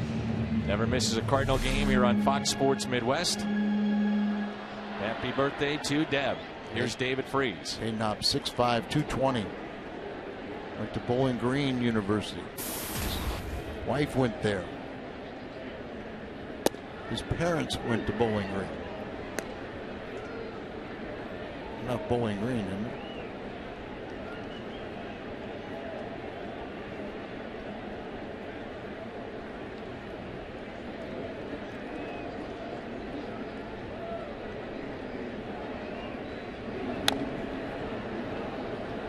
Now, a lot of fans have tweeted at us asking about the baseballs that were used.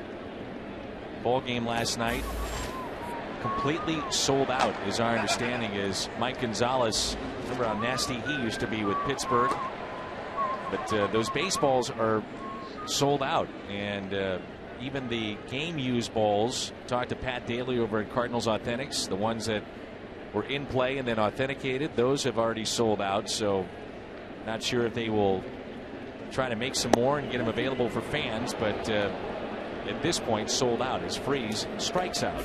It's my understanding that Stan the Man Inc. will have some of those balls, so I think that would be your best bet. 965 3000. You can get a hold of Stan the Man Inc. and Dick Zitzman. And Brian also works there. Morrison. Stan's grandson. Grandson. Oh, I didn't realize, but he has an MBA. Runners at first and third. Here is the Scalzo. They've got a shift on for Daniel here. Lots of room left side. Third baseman is basically standing on the lip of the grass and well off the line at third, and the shortstop Segura is near the bag at second. Watching the way Daniel hits, I don't think we would agree with this defensive alignment at all. Especially in spring training, we saw him go the other way a lot. Sure. Now, third baseman may catch some, but a lot of those are line drives that go out towards left.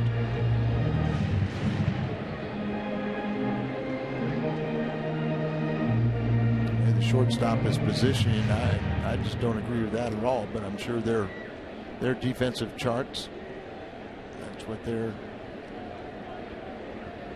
reason they move people this way. 1 ball, 1 strike, 2 runners on, 2 outs. I will say this, though. I think Descalso, after explaining to us what he's done with his hands, that was at the end of last year, and it carried over into the postseason, into spring training, but his top hand has really become the focal point of what he changed with his swing. He did that at the end of last year. He is driving the ball a lot more. He hits it to the right side, and it gets through. A run scores. Nothing going the way right now of the Milwaukee Brewers. Cardinals really catching them at the right time. Yachty advances to third as Descalso reaches on the air by Lally, and it's a 6-run St. Louis lead. One right there, and he just pulled up. Ball went right through his legs. Yachty saw that Aoki really didn't have a good jump on the ball, and so he goes over to third base. Cardinals bat around this inning. Here's Wainwright for the second time.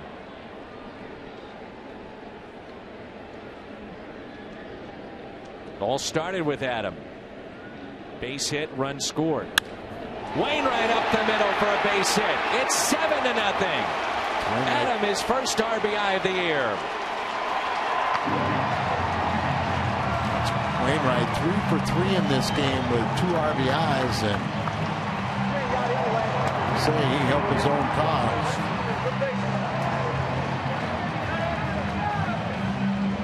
So he's 3 for 3 today, and 2 hits in this inning. 2 runs driven in, drove in the very first run of this ball game, and that batting average was 0 for 5. Now looks pretty good at what, 3 for 8. That's it for Badenhop. 6 runs in this 6th inning.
Detroit, 40% of the AT&T Twitter poll.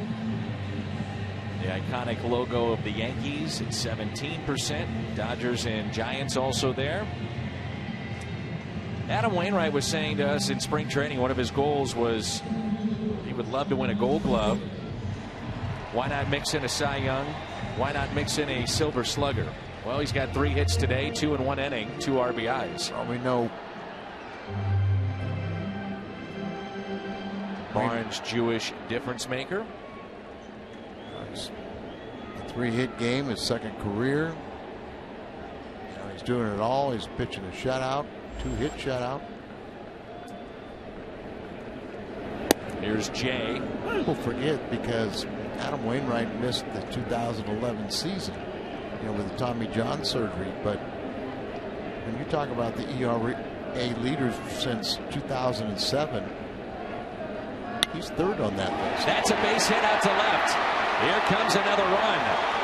John Jay driving him in as Descalso scores. That's 7 they put up here in the 6th inning, and it's an 8-0 lead here in Game 2 of this weekend series.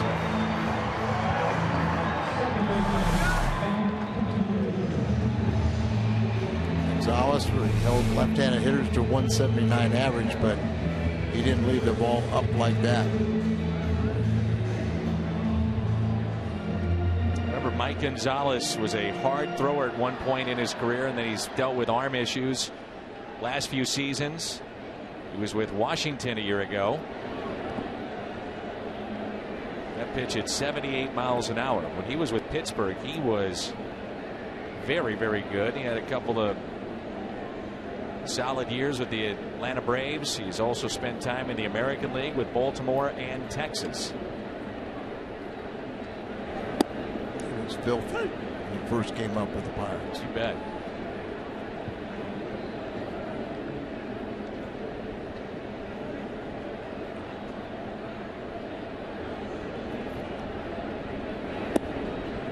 Two balls and one strike.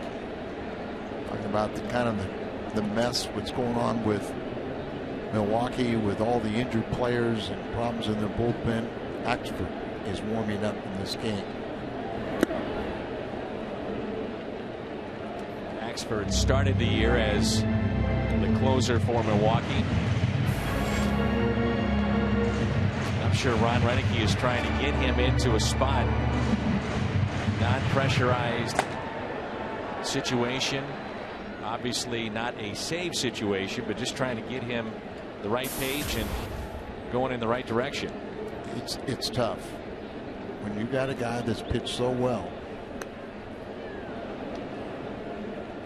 You have a guy that's pitched so well and been a closer, and then he struggles, he loses that job, and then, as you say, managers trying to help him out, trying to get him back, but he also knows that until you put me back, I have the confidence to put me back into a closer's role and I do the job for you, I'm still going to be fighting a losing battle.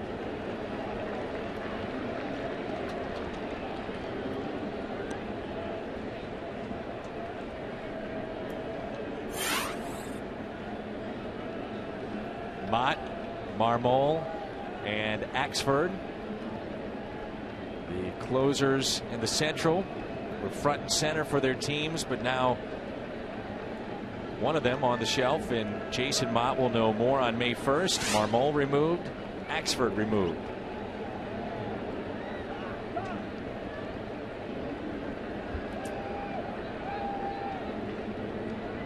If Jason Grilli closing games out for Pittsburgh, and Aroldis Chapman, who we did not see with Cincinnati first time through, as Carpenter lifts a fly ball into center. The Cardinals will strand 2, but not before they pick up 7. 10 hits this afternoon, 3 of them off the bat of Adam Wainwright. That's how it started. That liner by Holiday scored 2. Craig drove in a run, and the hits and the runs just kept on coming. It's added up to an 8-run lead.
seats you want, the freedom to choose where you'd like to sit. Also, bonus StubHub fan rewards. It's StubHub.com. Shane Robinson takes over in left field for the Cardinals. And right now, Mike Matheny and his club lead by 8. 8-run lead, 8-0. And Wainwright has been very solid today. Only at 67 pitches as we start play here in the 7th. Braun, Weeks, and Schaefer. The most taxing inning was 16 pitches back in the 4th. And in that inning, he gave up a single to Segura, but also struck out 2, and that's why the pitch count was elevated ever so slightly.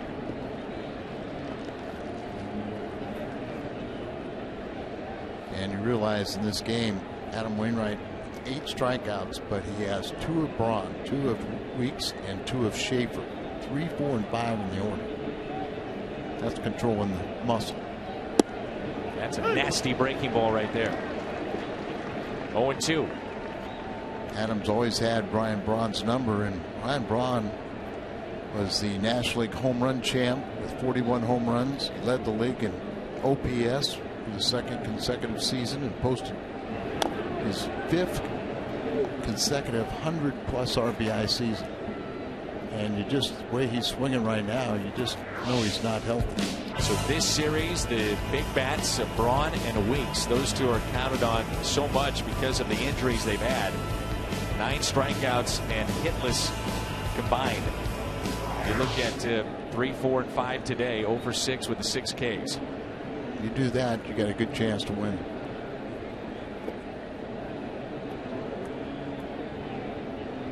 Now, you know I'm always providing scoops, and Vianney High School has quite the baseball program, as you well know. Nick Allgaier is given a verbal commitment to the University of Iowa. He's a junior, a lefty that attends Vianney, and his dad is a proud papa. It's swung on and missed by Braun. A guy that we know pretty well, Ken Allgaier. Works at Fox Sports Midwest, but congratulations to Nick and best of luck. He's now going to be at the University of Iowa where in his the dad went. 2014 class. So, way to go. And you said left-handed, right? He is a lefty. Well, Kenny's got his pension taken care of. You betcha.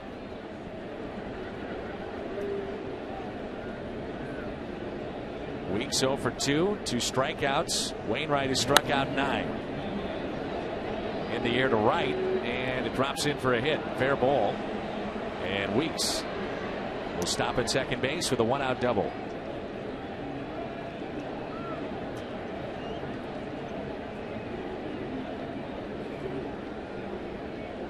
Just the 3rd hit allowed by Wainwright.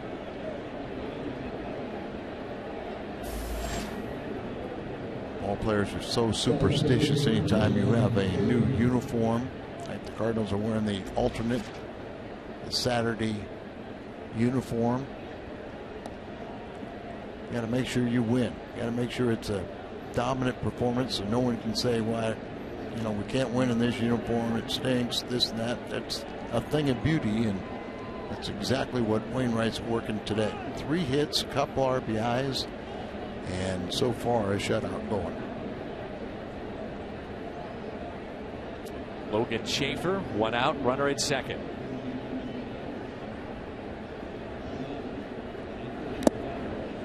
Good pitch. Cutter coming in on the left-handed swinger right above his hands, just tying him up. Managing along here with Mike Matheny. Pitch count only at 74 for Wainwright. Think about how deep do you want him to go in this game? Who needs work in the bullpen? You're up by 8 runs. It's early in the season. Do you let a guy go and try to finish what he started? Last time with 3 consecutive shutouts, 1988 for the Cardinals.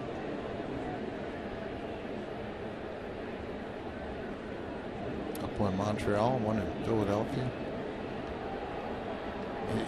That's a tough thing because there's guys in that bullpen that need work.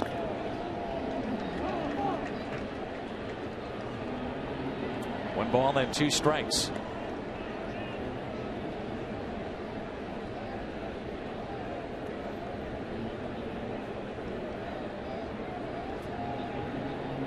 Beautiful scene of Busch Stadium, the skyline of downtown St. Louis. Tremendous giveaways this weekend. Continues tomorrow with the Platinum and Gold Glove giveaway for Molina.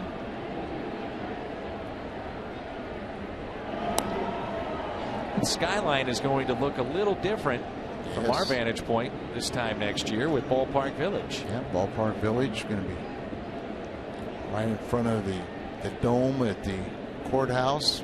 See kind of the little brownish area there was they broke ground and is supposed to open up by opening day next year. Entertainment district and the Cardinals Hall of Fame.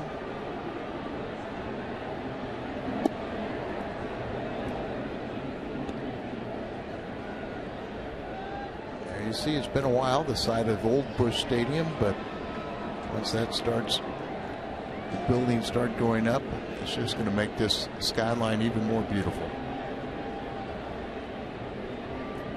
The 2-2 pitch to Logan Schaefer.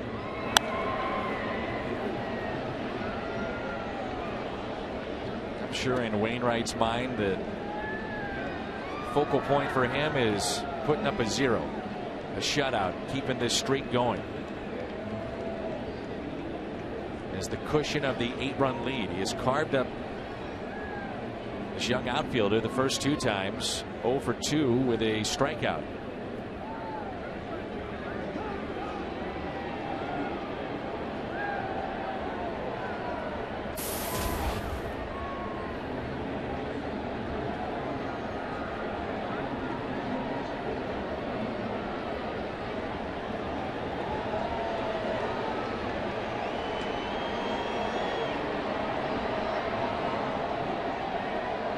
The 2-2. Got him again. 2 strikeouts in the inning, number 10 for Wainwright. So we've had 3 starters on this homestand have at least 10 strikeouts in their starts. Lynn, Garcia, now Wainwright. And I think going in, you would not really classify the Cardinals starters as strikeout pitchers. But Cardinals are right now 29 2/3 shutout innings combined by their pitching staff.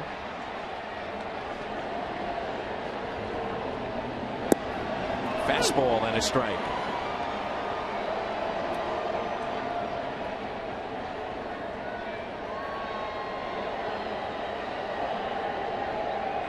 Martin Maldonado. He was robbed by John Jay. Key point in the game back in the 5th with that diving catch in left center. Right after that was the double by Betancourt.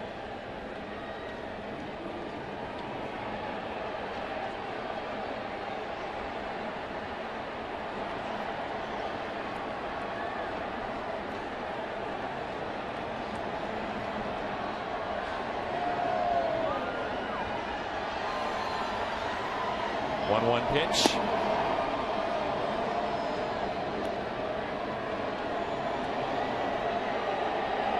Good friend right there, Mark Walsh, who works behind the scenes. They put in a lot of hours, long days here at the ballpark, and done better than that guy right there, Mark Walsh. Like umpires need some more balls, and it is responsibility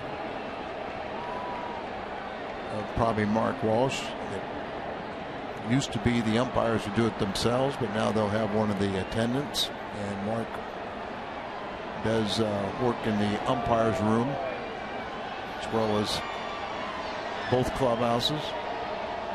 Here's a 3-1 pitch. Up the middle. Diving stop. Oh, Descalso, what a play. Outstanding on both ends. Takes the hit. An RBI away. The Cardinals shortstop today, Daniel Descalso, coming up with a gem. The defense terrific behind Wainwright all afternoon. Another highlight reel play from Daniel Descalso. 8-0 St. Louis.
Giovanni Gallardo, his struggles against the Cardinals continue. Remember, he came in against St. Louis 1-9, looks to go to 1-10, 5 1/3, 7 hits, 5 earned runs. Wainwright, a story both on the mound and at the plate with 3 hits and 2 RBIs. And Matt Holliday is 1 for 3 with a pair of RBIs. AT&T U-verse rewind. As Holliday now out of the game, Shane Robinson is taken over left, and here is John Axford. Axford is a 30-year-old from Canada and already has been removed as the closer of the Milwaukee Brewers. He was 35 for 44 last year. Led the major leagues, though, in blown saves. However, he finished on a good note.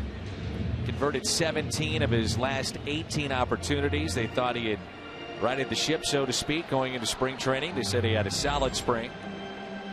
Remember, at one point, Axford had a streak of 49 consecutive saves.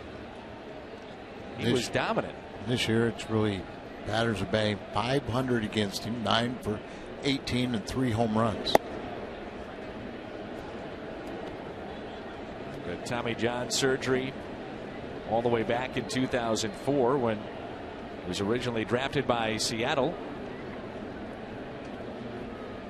Attended the University of Notre Dame.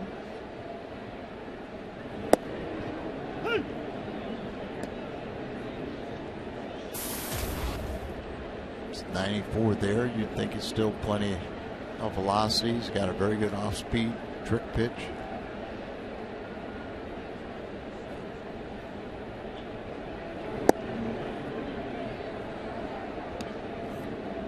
You've been a league closer, and now all of a sudden you know you're pitching in a game you're down by 8. You have to really change your mindset and understand why you're in that game and know that it's for your benefit. Try and get yourself back righted. And Robinson hits it out of play. We had the mustache that made him look like Zorro for a while. But he used that, he said, to drum up publicity through the Movember Foundation, which raises awareness for prostate cancer. Donated a lot of time and money to that. I always see the polls, the tournaments, the most famous facial hair in sports, and my partner today, Al Raboski, usually is in that Final Four. Many times the elite status of champion. Fly ball into right. Off the bat of Robinson for the first out.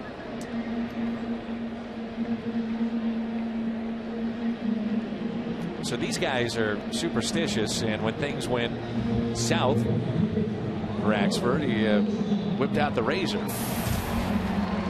Been there myself.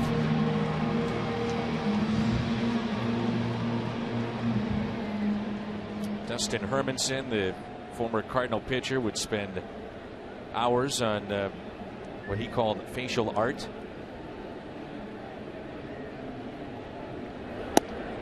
Beltran takes a ball inside. You know how the mustaches came about in baseball, other than say like the House of David it was in the early 70s when the Oakland A's were dominant. They were winning those 72, 73, 74.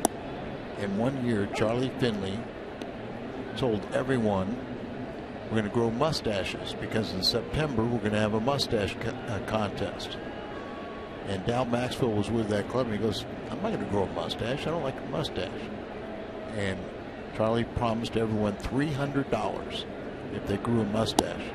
And that was enough incentive back there for the entire team to grow mustaches. And that's how Raleigh Fingers at that time grew his handlebar mustache that is, very legendary. It must have been in 74 because we were playing very well in 74, and there was talk, and Orlando Pena said, hey, let's all grow mustaches and then we'll have the first all mustachio World Series. I personally had a good month of September, but my teammates didn't. We never won back-to-back games, and it fell apart. So a lot of us went to winter ball that year, and we shaved off our mustaches. And in 73, so 74, I got off to a horrible start. And at the All-Star break, I decided to grow my mustache. Kind of changed my luck. And that's how the origin of my Fu Manchu came about in 74. Now, a lot of fans will ask me about you and Vern Rapp. Have you ever forgiven Vern Rapp? Of course not. You're still upset about it?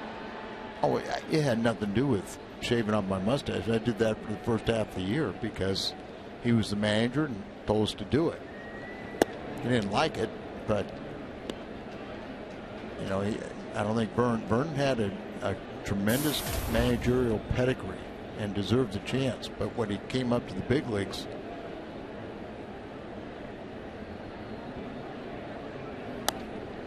he was just overwhelmed. He didn't know how to treat men. He always held the minor leagues or the major leagues over a young player, and said, if you're going, only way you're going to get to the big leagues, you get my stamp of approval, and you got to do this, do that, and everything else. But then, if somebody was a great player and just bypassed him, wasn't there long enough. But he came up to the big leagues and he just couldn't handle, dealing with men. Walked out on us in a team meeting, just told us we were all making too much money.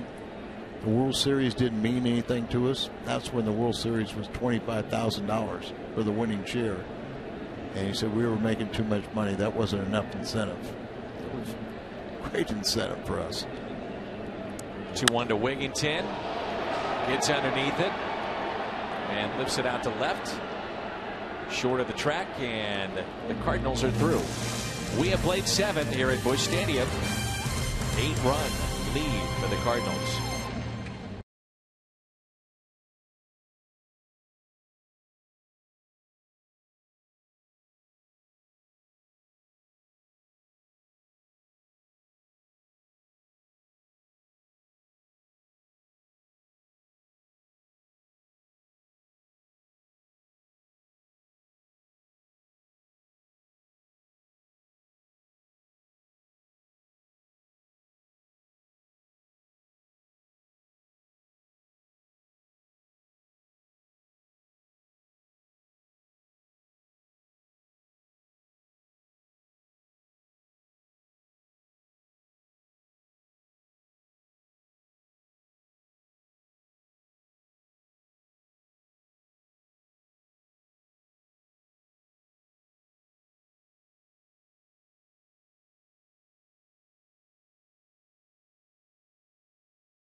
On Fox Sports Midwest. Let's go to our studio and a Bommarito Sports Update.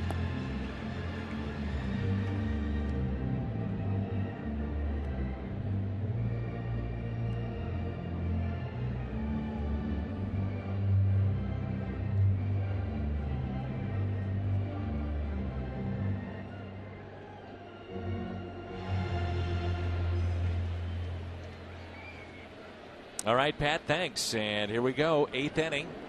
Pitch counted 85 for Wainwright. Ionescu Betancourt leads it off, followed by Lally and then Davis. First pitch is popped up. Molina will give it a look, and it's out of play. And with my accounting, if Strasburg is pitching today, we will see him in our upcoming series on the road trip.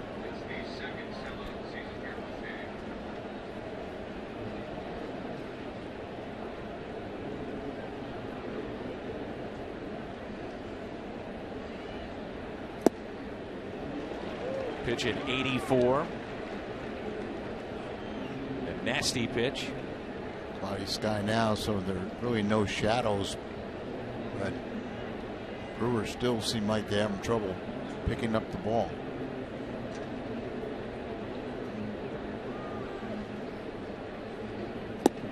There's another strikeout.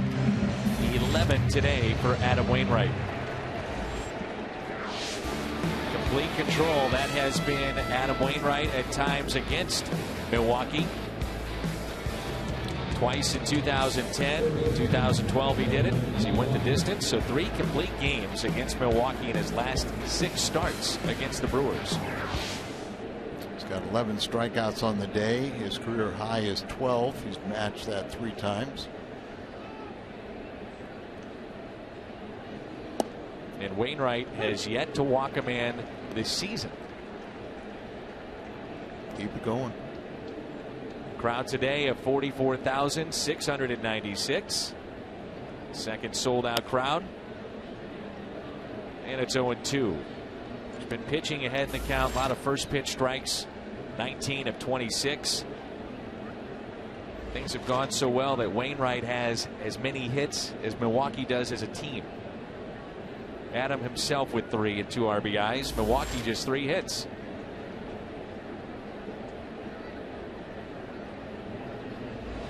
To Blake Lally. Ground ball. Got him to reach from the outfield grass. It's Carpenter. 2 away. One of the keys to pitching is get ahead in the count and then really not have to throw a strike. Just have them close to the strike zone, and hitters have to expand their zone and get themselves out. Shelby can sit there and watch what Wainwright's doing, see how much he uses that off-speed pitch. And that was one of the keys for Shelby. They really didn't have good swings at his fastball. They said that he couldn't really center the ball, but it was the ability to throw his secondary pitches for strikes that really made that a very, very successful and a fun outing for him. 1 hit to the leadoff man, 1 other base runner. That was a hit batsman in his 8 innings of work.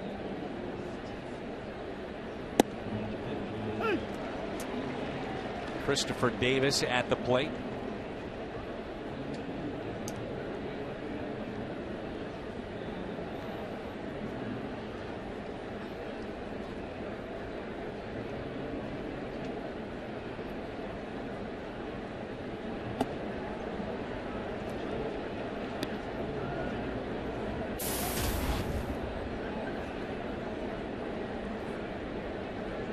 Wainwright, by the way, is due up 4th for the Cardinals. No activity in the pen.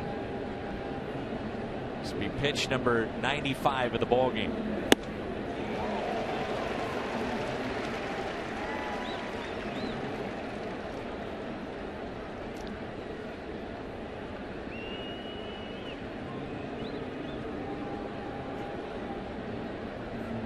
Westbrook had, I think it was 93 pitches after 8, and was allowed to go back out and pick up his 4th shutout. The base hit on a 2-2 pitch. All kind of sat up there a little bit. Davis's second hit in 11 plate appearances.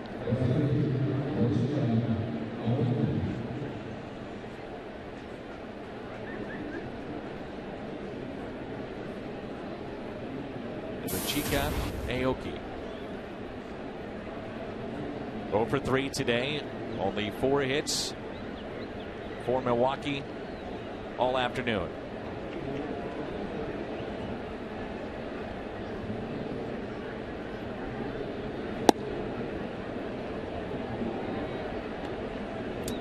What do you think here, Al? If he gets Aoki, do you let him try to finish what he started? Or do you say 8's enough?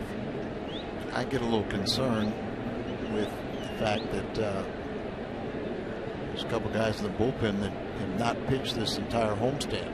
That's a factor. He'll be right at 100 pitches or over if he can retire Aoki.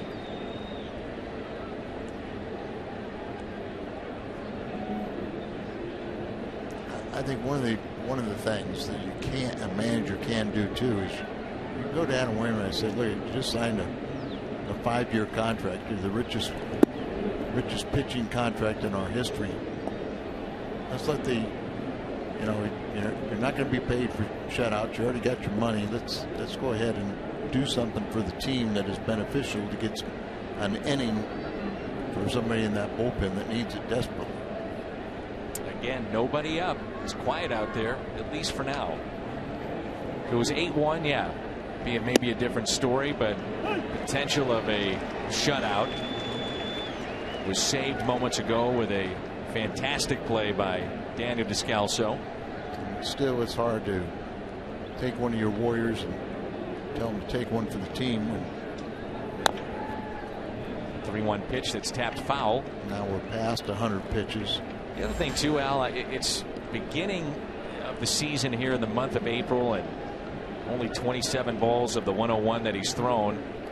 He threw an awful lot of innings last year, that first year removed from Tommy John, and not saying that you can't have him go back out there for the ninth, but you think about maybe an inning here or an inning there and where it catches up with you and how you can save a guy over the course of 6 months too. Oh, I understand too. There's no right or wrong answer. The 3-2 pitch popped him up. It's Molina, throws the mask, makes the catch. Wainwright has a shutout through 8 innings this afternoon.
The authority of the St. Louis Cardinals and may not be reproduced or retransmitted in any form. And the accounts and descriptions of this game may not be disseminated without the express written consent of the St. Louis Cardinals. Wainwright, another 0 on the board, an 8-run lead. The scoreless streak sits at 31 innings. And no activity out in the bullpen right now. So it would seem that Wainwright would have a chance to finish up this game. Mike Fiers in our Chevy call to the pen. Was very good last year for Milwaukee at times. As Molina grounds it to short. 1 pitch, 1 out. Fiers went 9-10 last year. He's their 5th starter, but because of off days and the rain out they had before they came into St. Louis, they've been able to go with a 4-man rotation and work Fiers in the bullpen.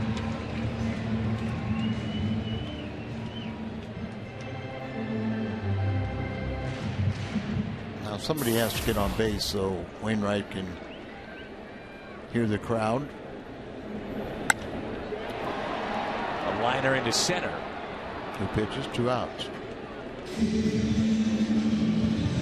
Such a quick inning here that even if you wanted to have Wainwright start the inning, but if he runs into an issue, you have nobody up and throwing right now, so they would have to get hot in a hurry. And you know, Mike is going to call down and say, looks like the bullpen called the dugout, but say, do you want to get somebody up? Let the player decide how much he wants to warm up. They want you to throw and gets on base, you may be in there quickly.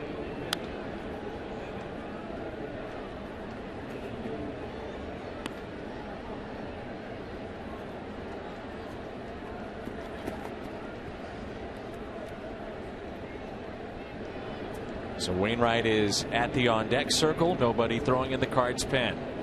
Descalso,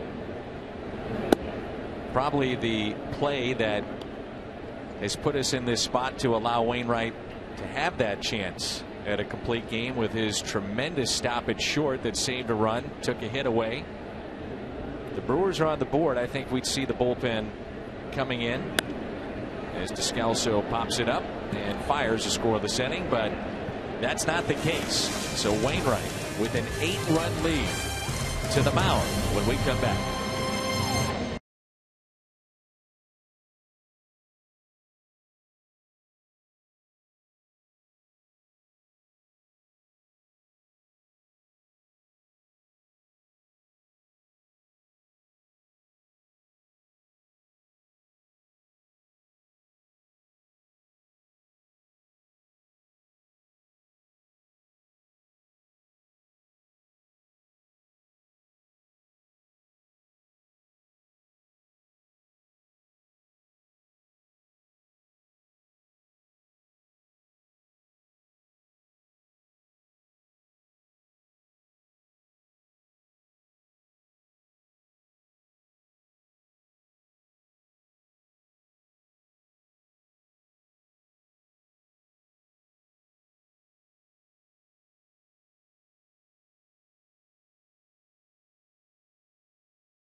The ninth in St. Louis coming up after the game on the post-game edition of Missouri Lottery Cardinals Live. Pat Paris, Rick Horton standing by.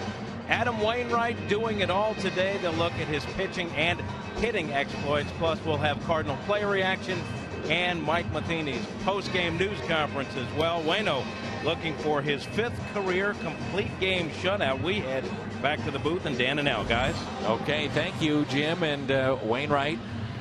Remember last year, complete game against the San Diego Padres, a game that we did, and he joined us afterwards and was very emotional about that. The complete game victory against the Padres went the distance, and you're thinking about what he had gone through to get to that point, the Tommy John, and really a turning point of his season at that juncture. Gene Segura. That'll help. First pitch popped up. Strike one.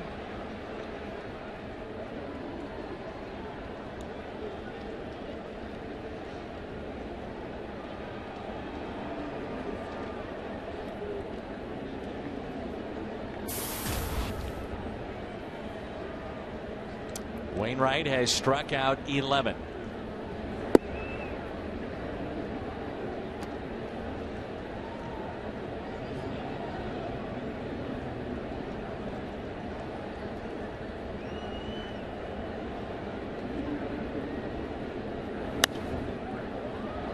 Popped up. Descalso. The shortstop today puts it away for out number 1. Wainwright along the way with the 11 strikeouts has had a couple of key plays defensively behind him. The snow cone catch here by Jay in left center. Following that play, there was a double that would have scored a run, and with a man at second, Descalso, this diving stop that saved a run. Quickly got up, also had a pick at first by Craig on the other end. Those were 2 key plays to help Adam, but he's also helped his own cause with 11 strikeouts, 3 hits, and 2 RBIs. Is this playable? Nope, just out of room. It's Wigington at first base now.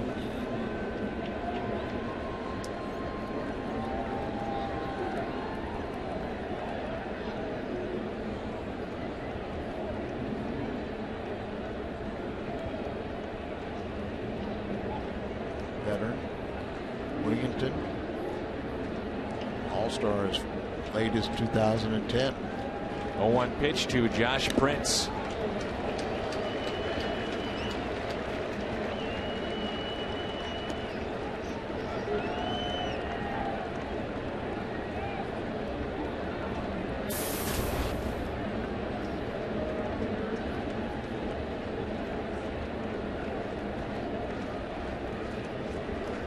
Pitch number 108, the 0-2. Foul back.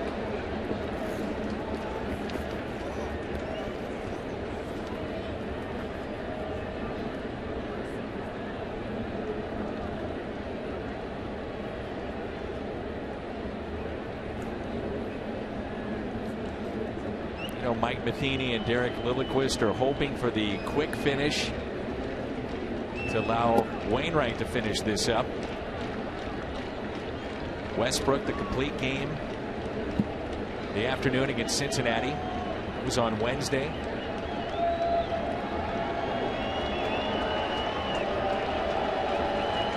Give him the hook.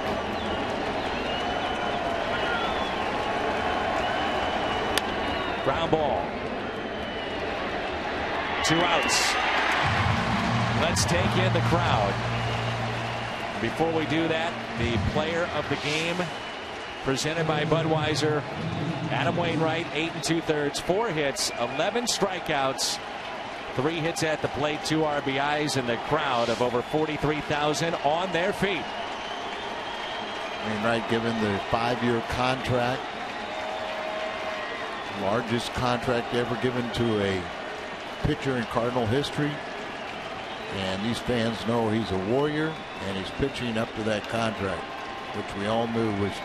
And we're hopeful that Cardinals would sign him. And the kind of leader he is on the mound. He's good in the clubhouse. He's just a model citizen. Everything that you want.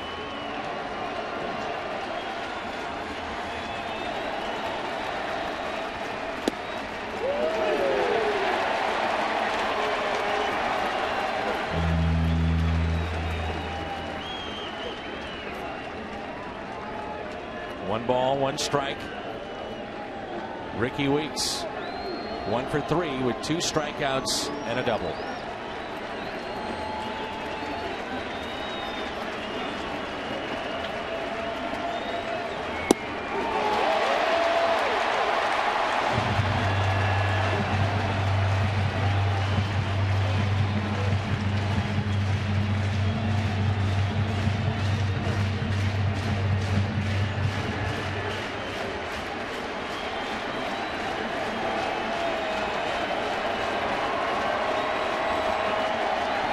Looking for strikeout number 12.